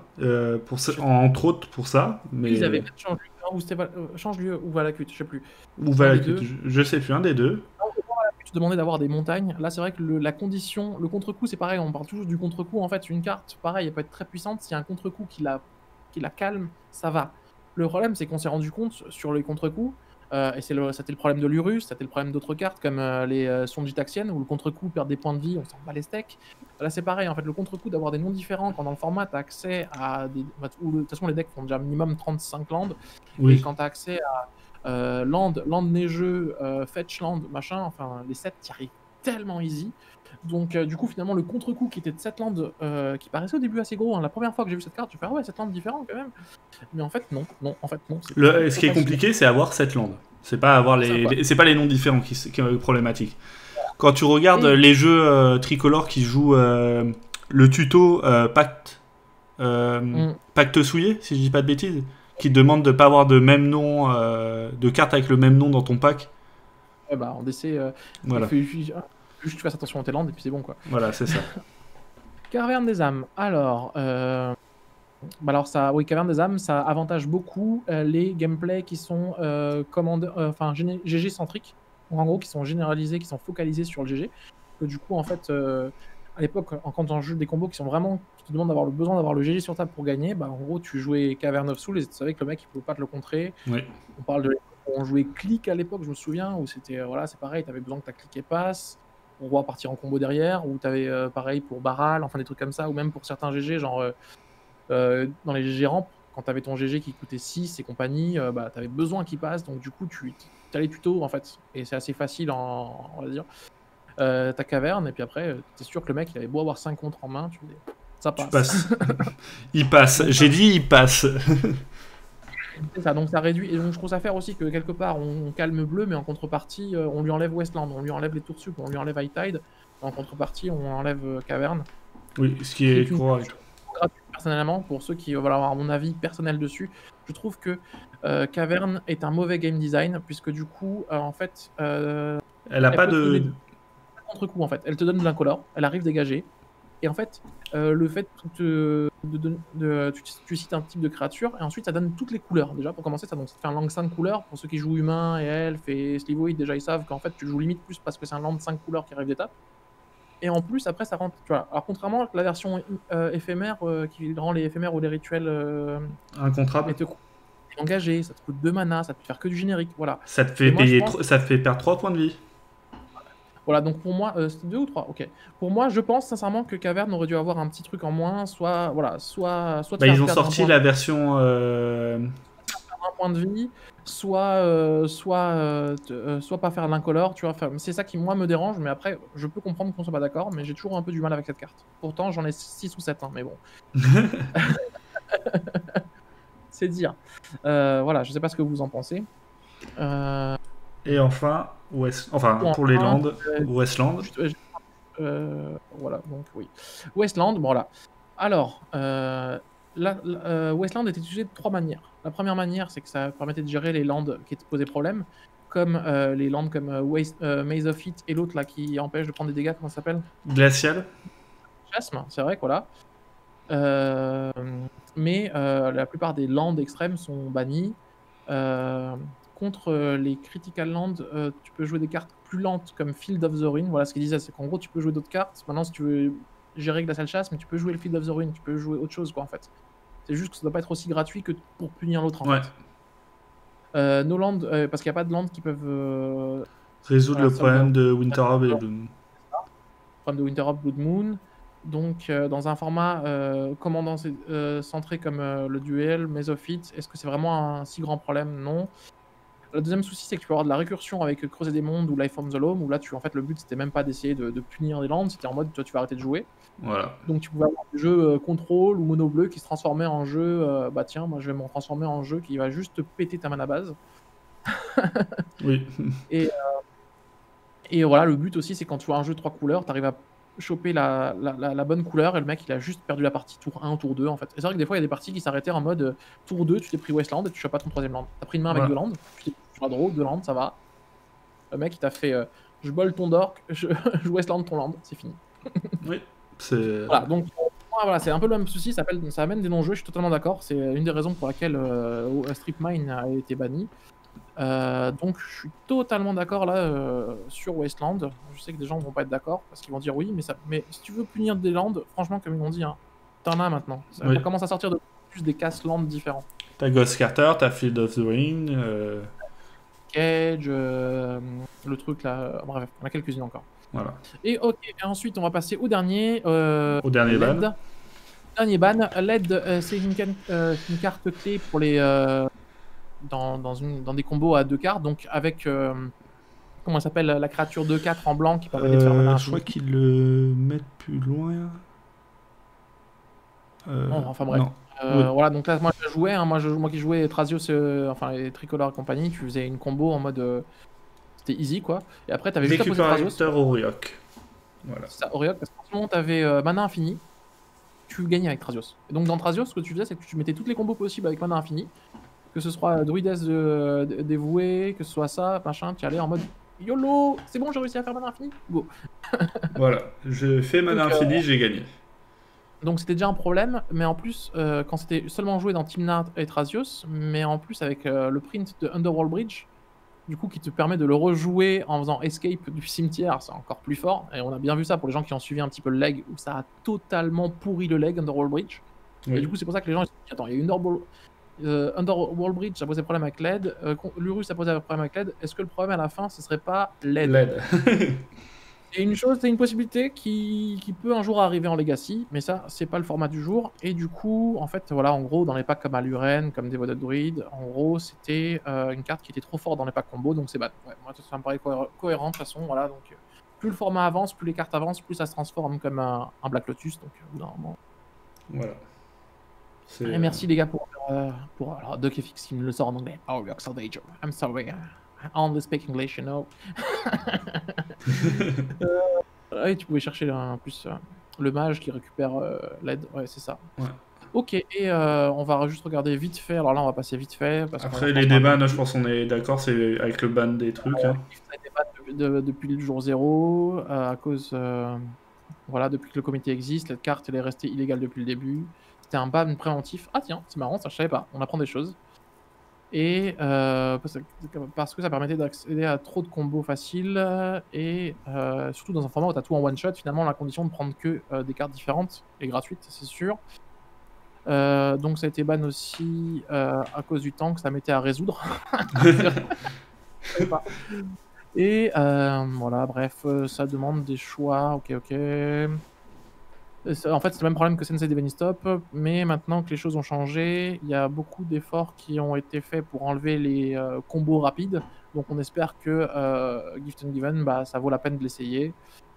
Voilà. Oh, UK 14 minutes. Oui, pourquoi pas. Et Jace, bah, on va pas se mentir. ils le disent clairement. Hein. Le ban de. United et les extracteurs, donc bah, les steaks frères. Voilà. C'est ça. C'est un peu l'idée. Vraiment, Jap, merci beaucoup. Voilà. Qu'est-ce que je veux dire? Bah, écoute, nous c'est plutôt bon. Ouais. Je pense qu'on peut accéder à notre cher invité, Monsieur Paven. Voilà. J'ai gardé ça et j'ai l'appelé. Alors hop. Voilà. Non, parce qu'il est quand même déjà 20h43. Oui.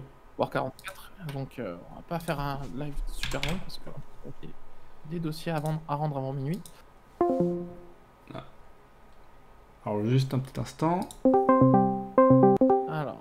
Voilà. Normalement on est tous les trois dans la conversation. Salut Sylvain, est-ce que tu nous entends? Hello, check Mike. Le petit bonhomme. Non, je suis sûr que c'est trop vieux pour certaines personnes qui sont sur le podcast. Trop vieux. Alors tout de suite, hein, monsieur a 100 000 ans. Regarde l'année du petit bonhomme, je suis sûr que ça date. Ça doit dater d'un certain moment, oui. Hein, en effet. On est d'accord, hein.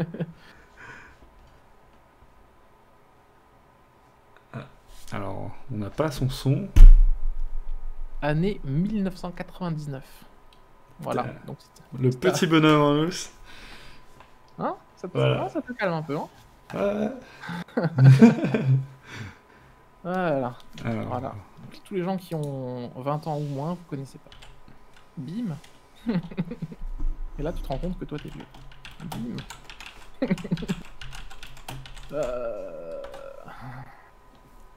On ne t'entend pas, en cas où, hein, si t'es avec nous, Févin. Notre cher Sylvain.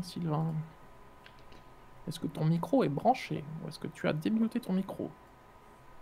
Bon, après, à la limite, franchement, j'ai envie de te dire, c'est une des rares occasions où si on l'a pas, c'est pas trop grave, parce qu'on est quand même dans la limpidité assez grosse, quoi.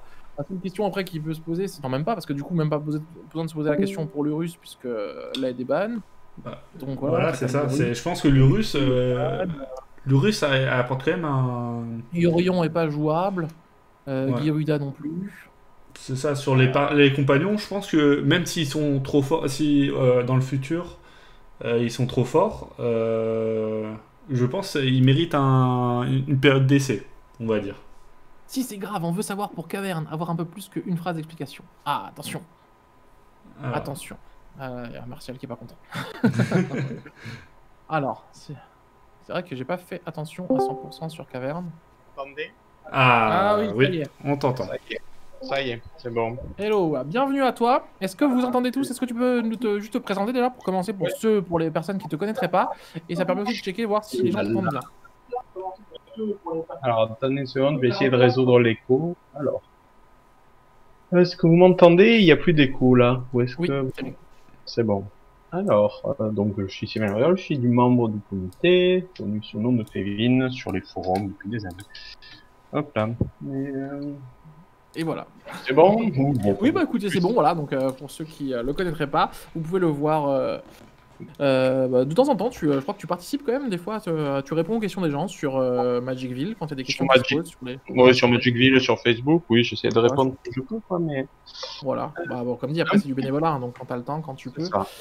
Et du coup, bah, voilà, donc déjà première chose, premièrement, purement personnel, merci pour le ban de Lutri. Ça n'a pas été le plus compliqué, mais ça n'a pas été le plus rapide. Il y en a eu un encore plus rapide.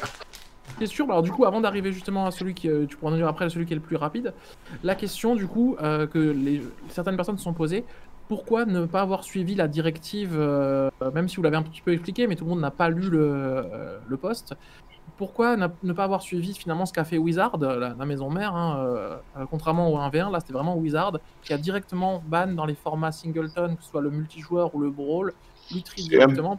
C'est un peu plus compliqué que ce que tu viens de dire, c'est... Parce que c'est pas Wizard qui bannit en multijoueur, parce que, parce que le Brawl c'est pas le même format, donc. Oui, enfin en gros. C'est beaucoup moins net que ça. D'accord. Ok, bah je te déjà, nous avons une politique de faire des bans à des dates prévisibles, ce que Wizard ne fait plus du tout depuis des années. Oui, ça fait au moins 1 an ou 2 qu'ils font plus ça. Ouais. Voilà. Tout simplement parce qu'on trouve que c'est peu respectueux pour les joueurs de se retrouver à prévoir un tournoi dans 15 jours, 3 semaines, qui peut être loin, ça peut être un tournoi à Paris, ça peut être assez loin. Donc, on veut qu'ils puissent savoir quand il y aura des bans. On n'est pas Wizard, on peut pas mettre la page d'accueil d'Arena pour dire attention, il y a eu un emergency ban. On n'a pas beaucoup de sites, donc du coup, on veut une prévisibilité. Ensuite, le deuxième point, il y a quand même beaucoup de bruit pour rien hein, sur Lutri. C'est quand même un mauvais Dualcaster Mage, qui est quand même une version très affaiblie d'une carte qui n'a jamais été jouée dans le format.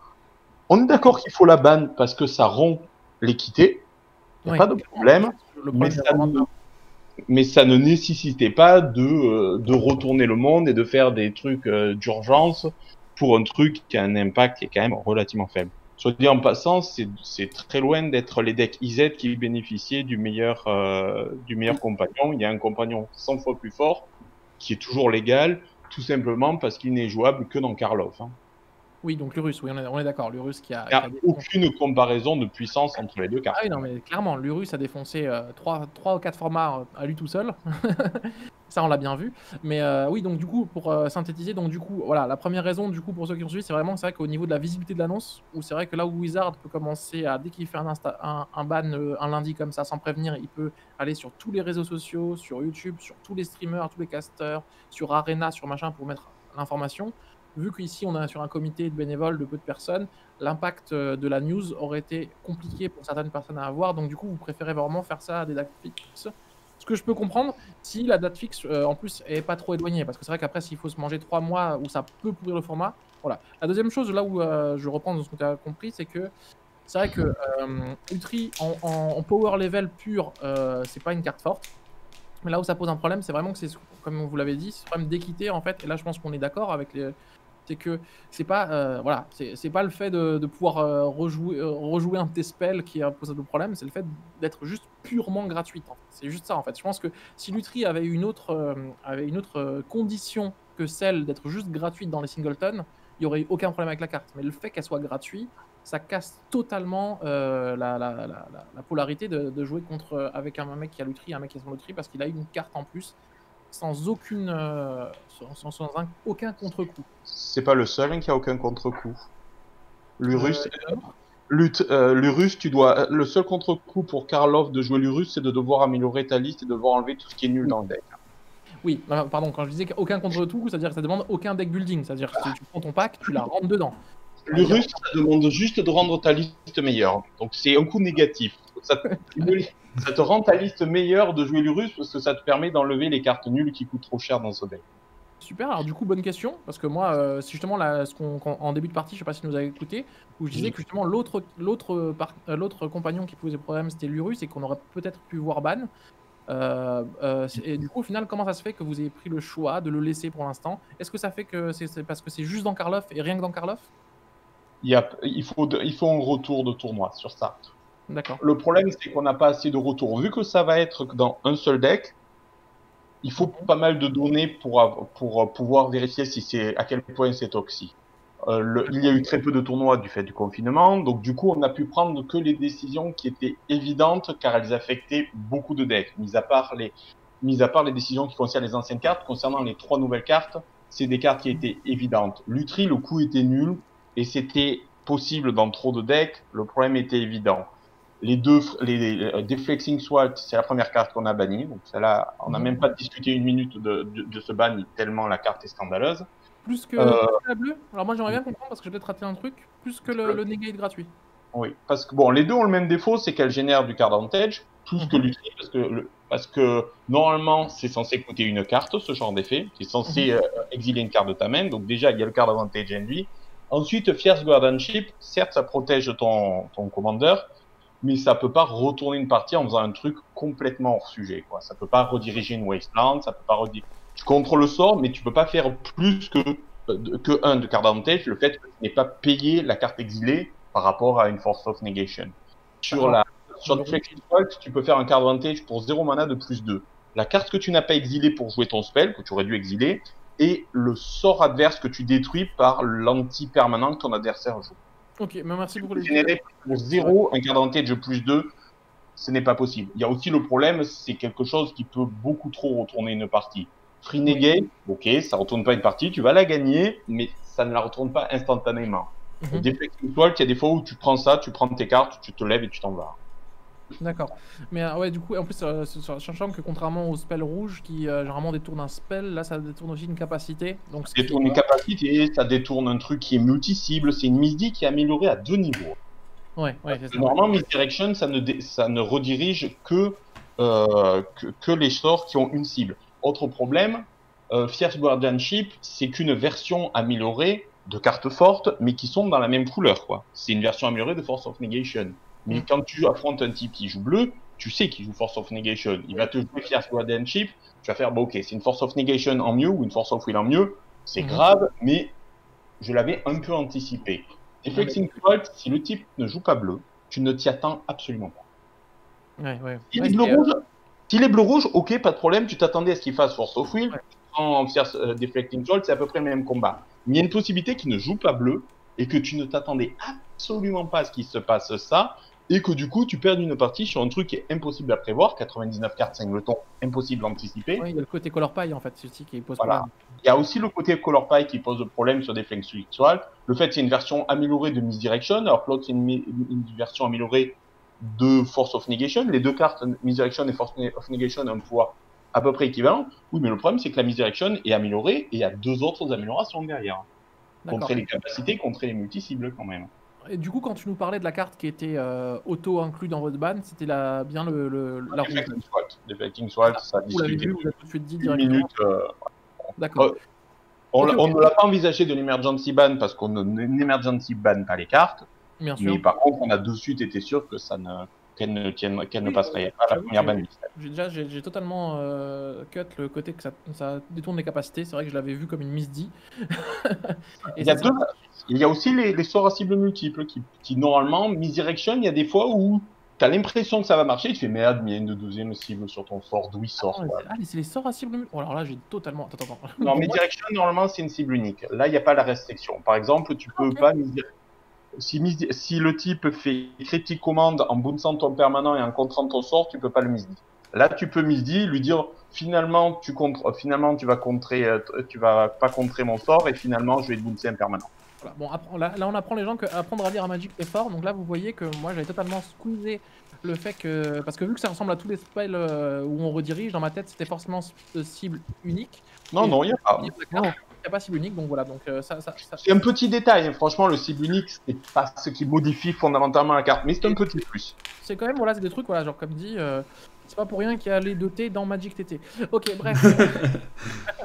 Tout le reste, par contre, je pense qu'il vous faudrait lire un paragraphe que vous n'avez pas lu et qui est tout petit, qui est juste avant, qu'on va discuter ensemble sans le lire. Descends un peu sur le texte, sur l'écran. Avant de parler de Lutri, on a un petit paragraphe en fait. Ok, voilà. Alors un mot pour introduire ces changements. À l'exception. Je vais le faire directement en français parce qu'on l'a écrit. Donc en fait, cette annonce, elle est en 2 parties. Il y a une première partie qui est régler les problèmes urgents des 3 cartes Ikoria. Ok, ça pas de problème. C'est évident, c'est les 3 cartes. L'autre partie, toutes les décisions sont liées. Elles ont pour but que à l'heure actuelle, la couleur bleue est orientée très combo. Et le but, c'est de la décaler vers contrôle. D'accord, oui. Toutes ces décisions sont liées, c'est de bannir les cartes de bleu combo et en même temps de bannir la raison pour laquelle bleu contrôle, ce n'est absolument pas viable dans le format. Et en fait, c'est de décaler progressivement la définition de la couleur. Dans le nom de code, dans le groupe, c'était le changement de paradigme, qui est une carte bleue, qui était concernant la couleur bleue. C'était le seul moyen d'arriver à prendre une décision qui était nécessaire, les bannissements des Time Walk, ou qui était populaire, le bannissement d'High Tide. Mais par contre, on ne pouvait pas le faire sans donner un os à Roger ou sans donner une raison d'exister au bleu parce qu'à l'heure actuelle, les decks contrôle sont extrêmement sous-représentés. Et en plus, c'est quasiment toujours des contrôles combos de fait qui glissent progressivement de plus en plus vers leurs composantes combo et de moins en moins vers leurs composantes contrôle. Du coup, c'est pour ça, par exemple, que j'ai lu dans le chat que les gens qui disaient que l'explication de Cavern of Soul était très courte, la version longue, c'est ça, en fait. Il faut réorienter le bleu, et c'est pour ça qu'il faut lui enlever l'inexorabilité, c'est-à-dire les Wasteland Recursive ou Life from Loan que tu peux pas battre, tu peux pas contrer, le Field of Dead, pour la même raison, que c'est pas contrable, et Cavern of Soul, parce que c'est un côté bien trop aléatoire de te prendre un Cavern of Soul venu de nulle part. C'était nécessaire pour changer le bleu, et c'est aussi souhaitable parce que un des buts du comité, on a essayé de savoir. Le Duel Commander, c'est un format particulier parce qu'il y a deux communautés qui cohabitent sans toujours se comprendre. Les joueurs casual qui veulent du fun et les joueurs compétitifs qui veulent la stratégie. Ces deux groupes ont pas toujours les mêmes intérêts. Par contre, elles ont un intérêt commun, c'est qu'elles aiment qu'il y ait plus d'interaction entre les deux joueurs. Oui. Les joueurs casual trouvent que c'est plus fun et les joueurs compétitifs trouvent que c'est plus stratégique. Et c'est pour ça que bannir les lands et les stratégies land, ça peut paraître brutal, mais globalement, c'était des stratégies qui étaient peu interactives, tout comme High Tide, tout comme Time War. Donc au final, on a essayé de résoudre un problème, les cartes bleues, et en même temps, on a eu un bénéfice supplémentaire en rendant contrôle meilleur, de réduire la puissance de la stratégie land, et ainsi d'augmenter l'interaction entre les deux joueurs. Ok, voilà. Alors, je vais juste me permettre du coup, avant de continuer par la suite, j'ai quelques questions sur le chat, donc je vais te les lire.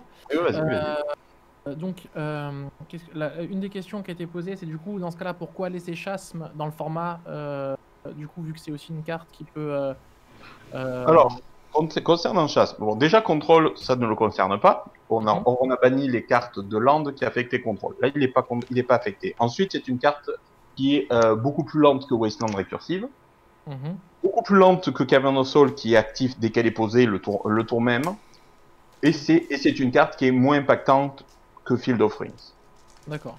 Ok. Et globalement, c'est une carte qui est suffisamment lente pour que les alternatives qu'on laisse, je confonds toujours Field of Rings et Field of Death, il me semble que j'ai confondu dans l'explication à l'instant, mais qu'en gros, les moyens de la détruire qu'on laisse soient largement suffisants concernant Glacial Chasm.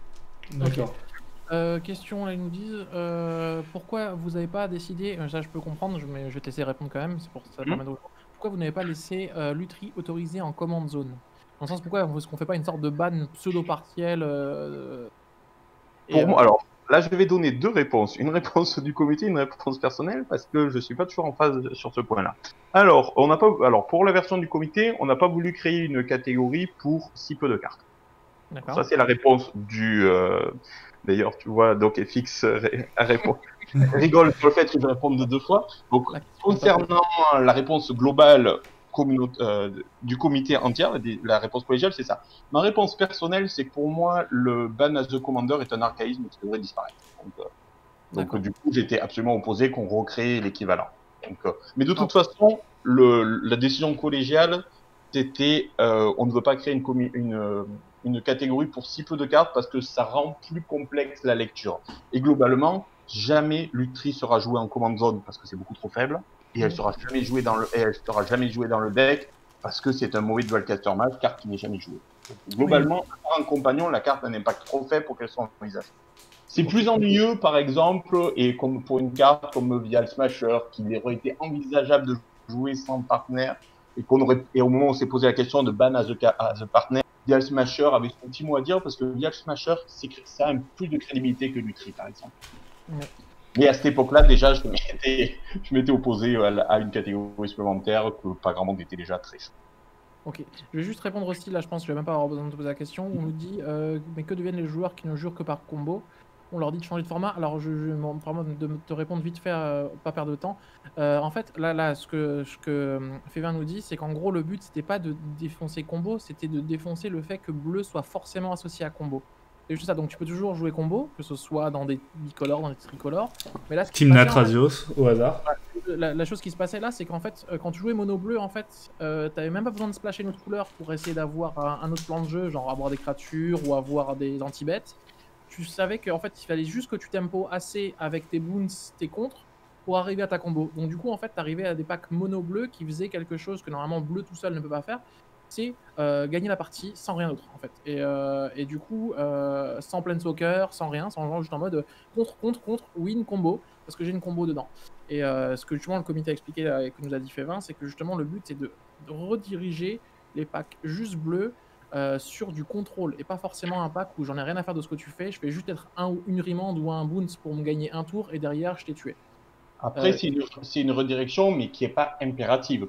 Bien C'est-à-dire sûr. de rééquilibrer les jeux à base de bleu, pas uniquement les mono bleus. Hein. On peut, par exemple, à titre d'exemple, je joue jusqu'à présent, les gens peuvent le savoir, je joue caisse. Je joue caisse depuis quelques années. Bon, il y a 7 ou 8 cartes de banni de ma liste aujourd'hui, donc je ne sais pas si je vais continuer à jouer ça. Mais globalement, au début, j'étais commencé à une liste de caisse plutôt contrôle, parce que ça semblait le plus logique. Et au fur et à mesure, j'avais dérivé de la liste, et j'en étais quand même arrivé à jouer le Diamant de l'œil du lion dans un deck caisse, ce qui est quand même une aberration logique, mais juste parce que l'aspect contrôle était moins fort que l'aspect combo. Ouais. Okay.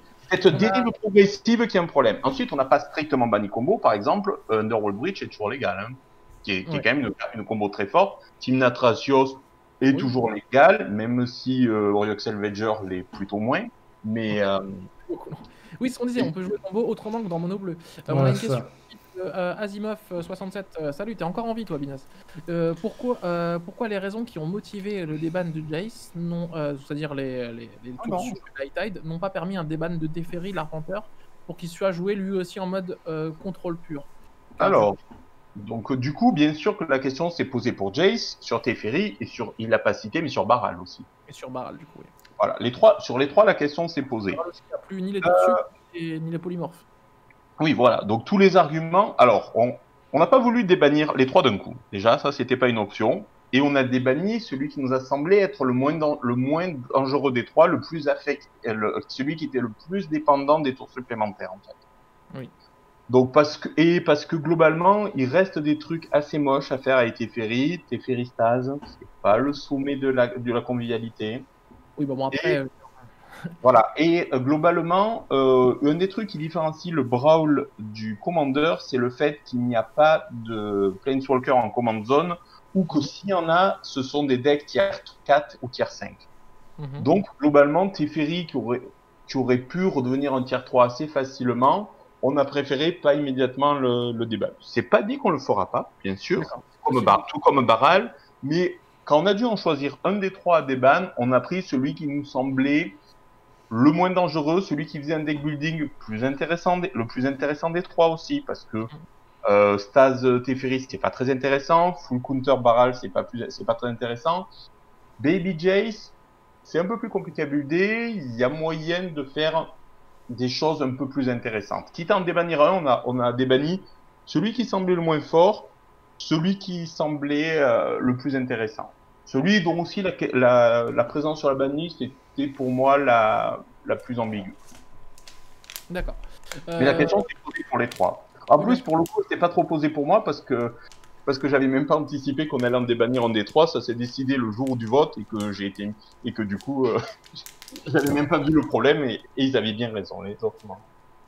Ouais, alors tous les decks land viennent de perdre 3 landes, oui, ça on a vu, oui, parce qu'il y a du coup J3 qu'on prend aussi. Question, on a des gens qui nous ont dit, alors du coup, pour eux, c'était quoi? L'une des raisons pour laquelle Control aussi est difficilement jouable, c'est parce qu'il y avait partenaire. Pourquoi ne pas avoir touché à partenaire?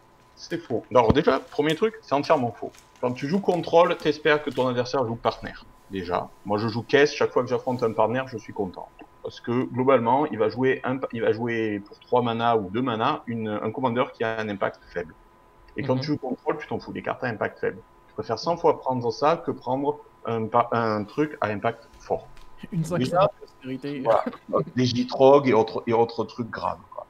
Donc déjà, quand tu joues contrôle, le card advantage partenaire revient, tu t'en fous parce que tu as un moteur de card advantage qui est 100 fois plus fort que recaster des Thracios pour 6. Tu vas faire des Factor Fiction, tu vas faire des Cher for Ascanta, et le card advantage généré par partenaire est le cas des soucis. Déjà, ce premier point, c'est une légende urbaine de dire que partenaire est fort face à des vrais contrôles. Parce qu'un vrai contrôle, si tu lui laisses du temps, il va faire des moteurs de card advantage qui sont 100 fois plus forts que recaster des partenaires. Donc, du coup, en voulant améliorer En fait, le problème sur Partner, typiquement, chaque fois qu'il y a un problème dans le format, les gens disent c'est plus grave dans Partner. Par exemple, contrôle est faible, c'est la faute de Partner. Les free spells sont forts, ils sont encore plus forts dans Partner. Ben non, ils sont pas plus forts dans Partner. Les deux qu'on a bannis, ils protègent un commander. Est-ce que tu préfères protéger un Kess ou un Tymna? Non, bien sûr.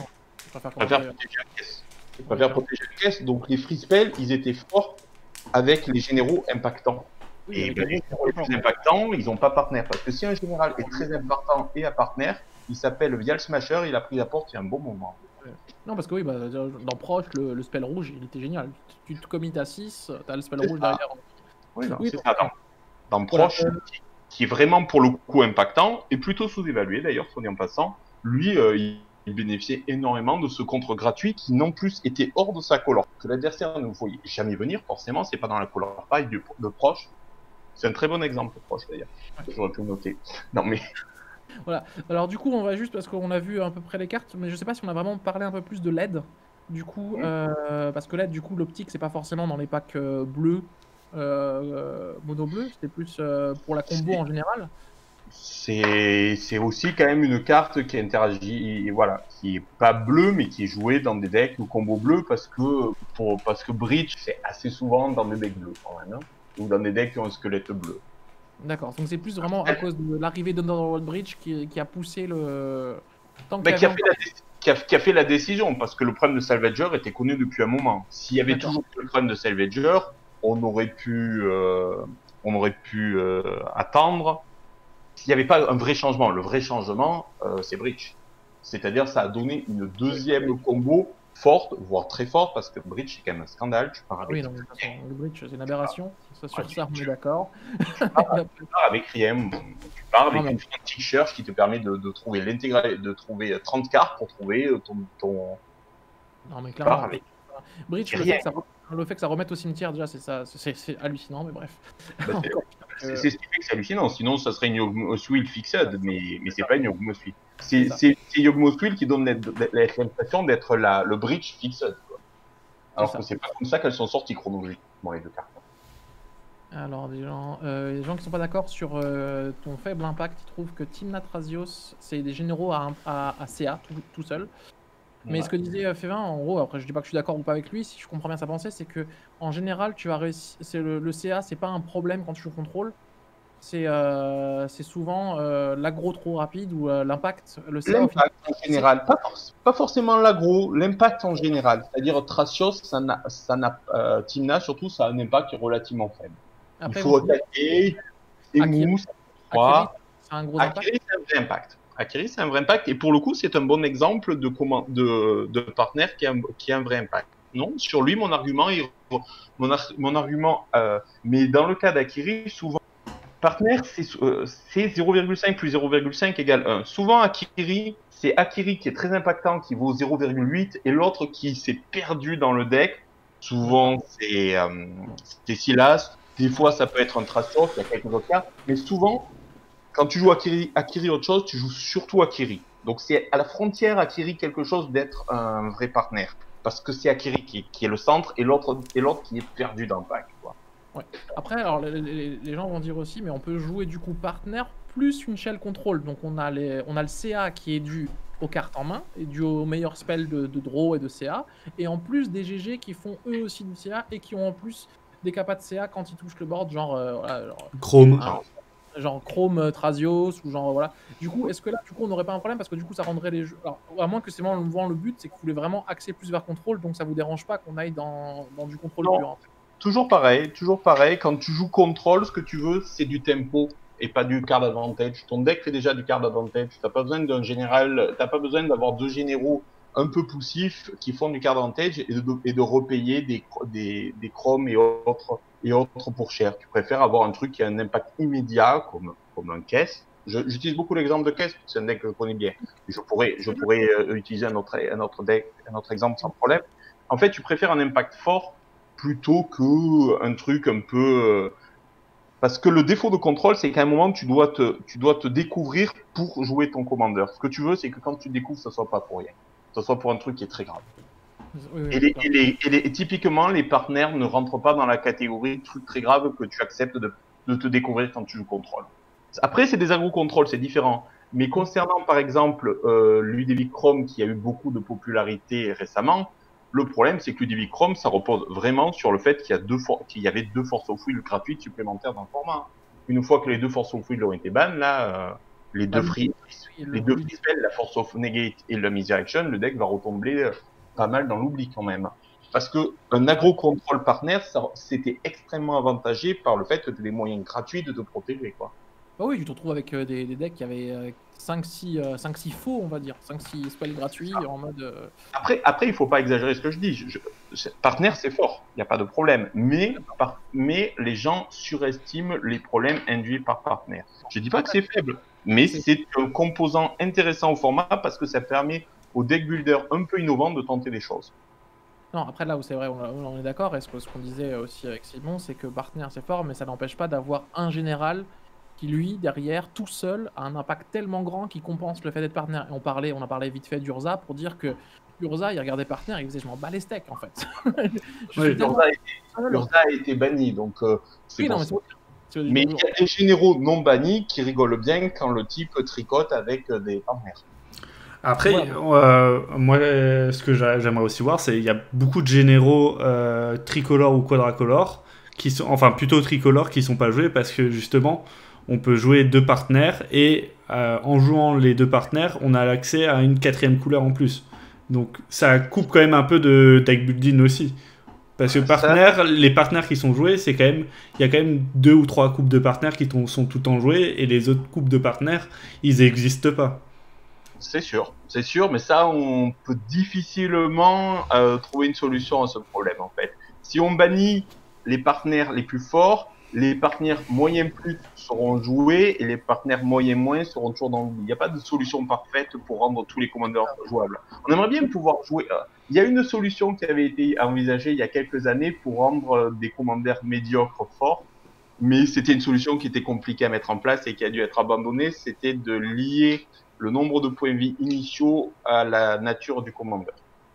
Mais c'était une solution qui était trop compliquée de dire si tu joues tel commandeur, tu as tant de points de vie, tel commandeur, tu as tant de points de vie, tel commandeur... ça commence à être compliqué. C'était trop compliqué, donc c'était pas applicable. Du coup, il n'y a pas de solution réelle pour rendre un mauvais commandeur ou un mauvais partenaire, parce que le problème, tu l'exposes sur partenaire, mais tu peux le dire aussi sur n'importe quel médiocre commandeur. Là, on me dit, je vois dans le chat quelqu'un qui dit Doran.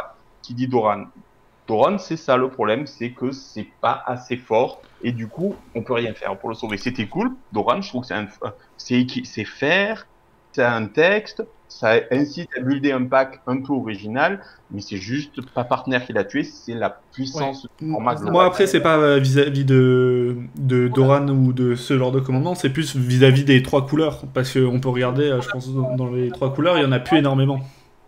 Ouais, tout mon amour pour les joueurs de Doran, mais en fait, le problème de Doran, c'est que c'est Doran, quoi. Les gens, oui. Quand on est passé à 20 PV, ils ont dit ouais, Doran, ça va devenir fort parce que du coup, en 4 attaques, ça tue. Ouais, d'accord, c'était marrant au début, mais le format, il s'est vite adapté aux 20 PV, et Doran, derrière... Enfin, voilà, quoi, tu vois. Non, mais tu compares, par exemple, une Genara, tu vois, Genara, t'es là, t'es en mode... Elle a fait 2-3 perfs, mais c'est quand même en dessous, hein. Sur le tricolore, il y a une question qui a été posée, je crois par Simon, je suis pas sûr de la voix, mais sur les 4 couleurs. Pourquoi c'est mieux de jouer 4 couleurs que 3 couleurs? Ça, c'est une spécificité du format qui est un peu malheureuse, mais sur lequel on n'a pas de meilleure solution. J'en discutais récemment avec un ami qui voulait jouer, non mais j'ai oublié le nom du général, une 3-2 haste en Boros. Un général 3-2 haste, si le chat peut me répondre. Humain, comment il s'appelle? Tourne indestructible. Quand il attaque Tadjik, merci. Voilà. Merci. En fait, le problème qu'a Tadjik, typiquement, c'est qu'en Duel Commander, les bases de mana bicolores et tricolores, c'est les pires. Parce que quand on est monocolore, on n'a pas de problème. Mais en fait, quand on est 4 couleurs, dans tout autre format, on affaiblit notre base de mana. C'est pas vrai en Commander. Parce que ça nous donne accès à plus de fetch, plus de bilan, et au final, ça nous affecte très peu. Du coup, ceux qui ont la plus mauvaise base de mana du format, c'est les bicolores. Parce qu'ils ont accès à peu de fetch, ils ont accès à peu de bilan, et au final, ils sont le cul entre... Et ils sont quand même beaucoup moins stables que les monocolores, que les Isamaru par rapport à Tadjik, par exemple, ou Attack par rapport à Tadjik. Et en fait, ça, c'est un problème qui est structurel du format. un commandeur et on n'a aucune solution pour ça. On y a réfléchi des tas de fois, mais on n'a jamais trouvé. Il n'y a aucune solution pour améliorer les bicolores et les tricolores qui se retrouvent défavorisés face aux monocolores et aux 4 et 5 couleurs. C'est lié à la nature du format, il n'y a pas vraiment de solution. Ça, c'est totalement vrai. Enfin, quand tu veux jouer des monocolores, des bicolores qui ont vraiment besoin vraiment des deux couleurs autant, pas des bicolores qui sont des couleurs splash autre chose. Parce que moi, à l'époque, quand je voulais faire des mana bases, en fait, comme tu avais accès à peu de fetch, même les bilands, tu avais le droit à ton Ravland, ton biland, et c'est tout. Et après, t'espérais qu'il y ait un checkland, parce qu'à l'époque, ils n'étaient pas tous sortis. T'espérais qu'il y ait, pareil, le fastland, ou non, c'est le fastland qui n'était pas encore sorti, ou celui qui faisait arriver d'étapes si t'avais de land basique, mais il y avait certaines couleurs où c'était pas sorti. Sur le bicolore, je suis d'accord, mais sur le tricolore, tu commences quand même à avoir accès à 3 bilands, 3 ravlands, et il te manque un seul fetch. Non, on est d'accord que c'est moins vrai comme argumentaire sur le tricolore. Parce que l'apport entre le 4 couleurs et le 3 couleurs, c'est quand même, on va pas se mentir, un fetch et un biland où tu perds la couleur, donc le biland, t'en as pas forcément besoin. Ce qui est vrai, c'est que moi j'étais beaucoup plus à l'aise sur un tricolore, là je vous rejoins, que sur un bicolore. Ou alors les seuls bicolores qui marchaient vraiment bien, c'est les bicolores où vraiment tu as une couleur et l'autre c'est vraiment du splash. Et là du coup c'est plus un problème parce que alors c'est le même cas d'ailleurs sur les 4 couleurs, en fait ne sont pas elles sont assez rarement des 4 couleurs. C'est des 3+1, c'est des 2 couleurs principales plus 2 splash. Et du coup, c'est pas beaucoup moins stable que les tricolores. Et t'as quand même l'avantage de gratter une ou deux cartes un peu power au milieu. Donc oui, je suis d'accord que le 4 couleurs est pas beaucoup plus stable, mais le coût par rapport au tricolore est très faible. Du coup, t'auras toujours tendance à glisser de 3 vers 4. Après, tu peux jouer tricolore, et je joue caisse, c'est tricolore. Hein. Moi je trouve le problème c'est que justement en fait le coût que t'as qui est très faible, il est tellement compensé par le power level d'avoir 2 généraux qui sont moyens que y a pas, en fait les généraux 3 couleurs trop forts, ils n'existent pas dans le format. Il y en a pas. Ils n'existent pas parce que les gens ne les jouent pas. On regarde par exemple Kess, c'est Team Nacro mais plus joué que Kess. Parce que c'est plus simple à jouer. On va juste éviter plus fort, typiquement. Là, du coup, on part sur autre chose que sur la banlist et on part sur des débats qui sont super intéressants. Hein. Mais dans ce cas-là, si vous voulez faire ce genre de débat, on pourrait faire une émission un jour avec des membres du comité pour parler un peu de philosophie, de construction et de deck building, qui peut être super intéressant. Mais juste du coup, là, vu qu'on est encore sur la banlist, on va rester sur ça. Voilà, je recentre un peu le débat, même si je trouve ça super intéressant l'histoire de la mana base. Il faut. Et donc voilà, je reviens juste, du coup, on avait à peu près tout vu. Est-ce qu'il y a des questions sur le chat encore qui a donné? Parce que je crois qu'on a vu à peu près la raison pour laquelle il y a eu les changements qui sont tous interconnectés par rapport à un choix, on va dire, politique, qui est de refocaliser le bleu sur une couleur de contrôle au niveau de la color pie plus qu'une couleur combo. Donc ça entraîne High Tide, les tours sup, Field of the Dead, Wasteland, Cavern of Souls et compagnie. Et il y avait du coup les cartes qui posaient vraiment problème, qui étaient les spells gratuits à cause du commandant, et Lutri qui opposait un problème d'équité sur les bans. Donc du coup, c'est ça les logiques, si je résume bien. Est-ce que vous avez d'autres questions avant qu'on vous laisse? Il y avait une question dans le chat, c'était est-ce que le comité avait pas peur de la puissance de Niv Mizzet 5 couleurs maintenant avec ses bans? C'est pas forcément quelque chose qui change sa vie, globalement. Wasteland était un problème, mais pour lui, comme pour les autres, en fait, oui, c'est un deck contrôle, donc il va se retrouver favori. Il apprécie ses bans, hein, globalement. C'est un deck contrôle, et on fait des bans qui ont pour but de rendre contrôle meilleur. Donc forcément, étant donné que c'est un des meilleurs decks contrôle, il voit la chose du bon côté. Hein. Il jouait aucune des cartes bannies, globalement. Il joue éventuellement Lutri, mais il s'en fout, il mettra un autre compagnon sans trop de soucis. Comme quelqu'un dit, oui, Niv effectivement un vainqueur de cette banlist. Niv et comment il s'appelle, le général, un noir, un blanc, j'ai pas les noms ce soir, Karloff. Voilà. Donc oui, toute banlist a des vainqueurs, on est d'accord. Oui, on est d'accord. Et effectivement, Niv Mizzet est parmi les gagnants. Okay. Encore une ou deux questions et après je pense qu'on va te libérer. Alors j'en prends une dernière, là je vois quand ça parle un ou deux joueurs parlent d'un déban, du coup vu qu'on a ban Field of the Dead, est-ce qu'il n'y aurait pas pu avoir un déban de Scapeshift?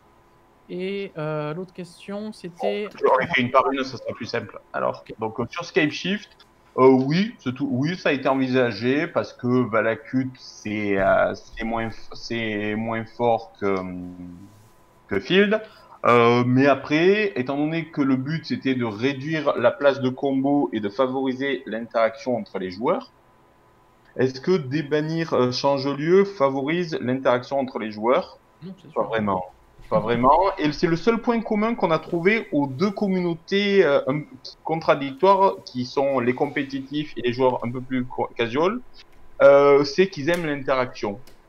Ok. Et globalement, change-lieu, ça crée pas d'interaction. On pourrait le déban, c'est tout à fait possible, mais est-ce que c'est souhaitable de le déban? C'est loin d'être sûr. Et à l'heure actuelle, ça n'a pas été choisi.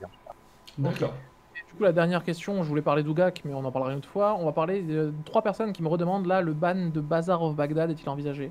Donc ça, je sais pas, j'ai pas vu Bazaar of Baghdad. C'est envisagé parce que Bazar, ça a eu un problème d'accessibilité globalement. C'est pas uniquement le prix, parce que oui, Bazar c'est très cher, mais il y a des cartes très chères qui sont légales. Quelqu'un dans le chat a parlé par exemple des Biland et Underground 6, ça vaut une fortune. Mais c'est plus facile de se faire prêter une Underground 6, même si ça devient de plus en plus difficile, que de se faire prêter un Bazar, parce que on connaît plus de personnes qui ont déjà Underground 6 que des Bazars. Donc déjà, concernant Bazar, un des arguments qui pourra toujours provoquer son ban, c'est son inaccessibilité.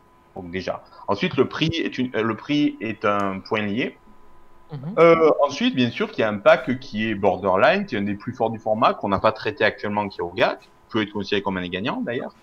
Mais globalement, on l'a pas traité parce qu'on n'avait pas de données. On a traité que les problèmes évidents d'Ikoria et le changement de paradigme sur le bleu. Bazar, Ogak, ça ne rentrait pas dans ce qu'on voulait faire. Et du coup, on n'a pas voulu faire une banlist encore plus compliquée, parce que c'est la plus longue qu'on ait jamais faite déjà, et qui permettrait pas d'avoir un message assez clair.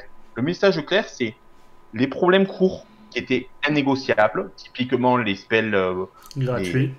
Voilà, les spells gratuits et l'utri, parce que c'est quand même vilain comme carte, c'est quand même pas élégant. Plus qu'un problème de force, plus un problème d'inégalité. Et ensuite, le changement de paradigme du bleu.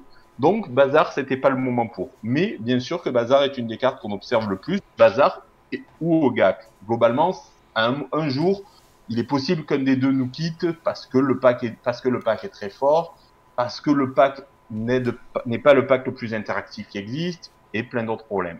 Mais globalement, c'était pas le bon moment de s'en occuper à cause du confinement. Ogak a peut-être gagné, Ogak ou Bazar ont peut-être gagné 3 mois grâce à ça. Je dis pas que ça va être gagné la prochaine fois, mais en tout cas, la question aurait été plus posée.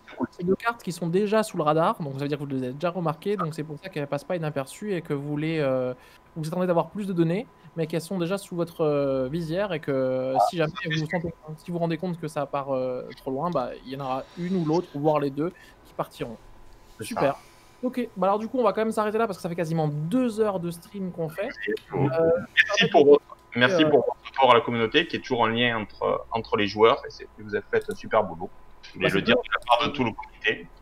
Bah écoute, on remercie aussi le comité parce que du coup là, moi je trouve personnellement, après c'est mon avis subjectif, que vous nous avez un petit peu régalé avec cette banlist. Franchement, j'en attendais pas vraiment et moi je suis super content. Enfin, moi ça me va à 100%. Donc voilà. Après. Pour les autres, il y a toujours des gens qui sont plus ou moins contents en fonction des decks qu'ils jouent, en fonction de la vision qu'ils ont de Magic. Mais là, franchement, moi, ça me va. Et puis, du coup, comme on dit, on verra d'ici 3 mois s'il faut reparler de Lurus, s'il faut reparler d'Ogak ou s'il faut reparler de Bazar. C'est des problèmes qu'on peut voir plus tard. C'est déjà pas mal. Je trouve, franchement, si... Oui. Pour tous ceux qui disent des fois sur les forums, ouais, le comité, ils font des banlists qui sont trop petites, là, j'ai envie de dire, bon, hein. Donc voilà, on te remercie aussi d'avoir pris le temps de venir répondre aux questions qui étaient pas forcément des fois faciles ou qui étaient ouvertes et tu n'étais même pas forcément préparé, donc tu les as fait de manière simple et c'est cool. Et remercie aussi tous les gens qui bossent avec toi parce qu'on tient à rappeler aux gens qui n'ont peut-être pas encore compris que ce soit Sylvain ou les autres personnes du comité travaillent donc bénévolement, donc elles prennent du temps sur leur vie, s'ils ont des compagnes, des enfants, un travail, des autres passions, bah, c'est du temps qui est mangé sur ça. Et donc rien que pour ça, nous qui sommes aussi bénévoles, moi et Simon, on sait ce que c'est, rien que de prendre une soirée, de prendre 2 heures, juste pour parler avec les gens et pour faire vivre la communauté. Donc on vous remercie. Et je te dis du coup à très bientôt. À bientôt. Allez. Bonne soirée. Bonne soirée. Ok, bah, sur ce, je pense qu'on va dire au revoir aussi à tout le monde. Hein. Est-ce que tu as une dernière phrase à nous laisser là, il est 27, je te laisse 3 minutes pour nous faire une belle sortie de... Oula, oula. Et après, moi je vais aller manger. Bah, je pense que c'est agréable hein, de voir des changements aussi radicaux où on parlait qu'il y avait un problème, qu'ils disent ils ont pas seulement ban iTad ou ils ont pas que ban les tours sup. Ils ont vraiment essayé de régler un problème en profondeur et ils ont pas juste mis le pansement, tu vois, comme d'habitude, enfin comme ils peuvent faire des fois, où ils disent on sait pas trop, on banne juste un truc.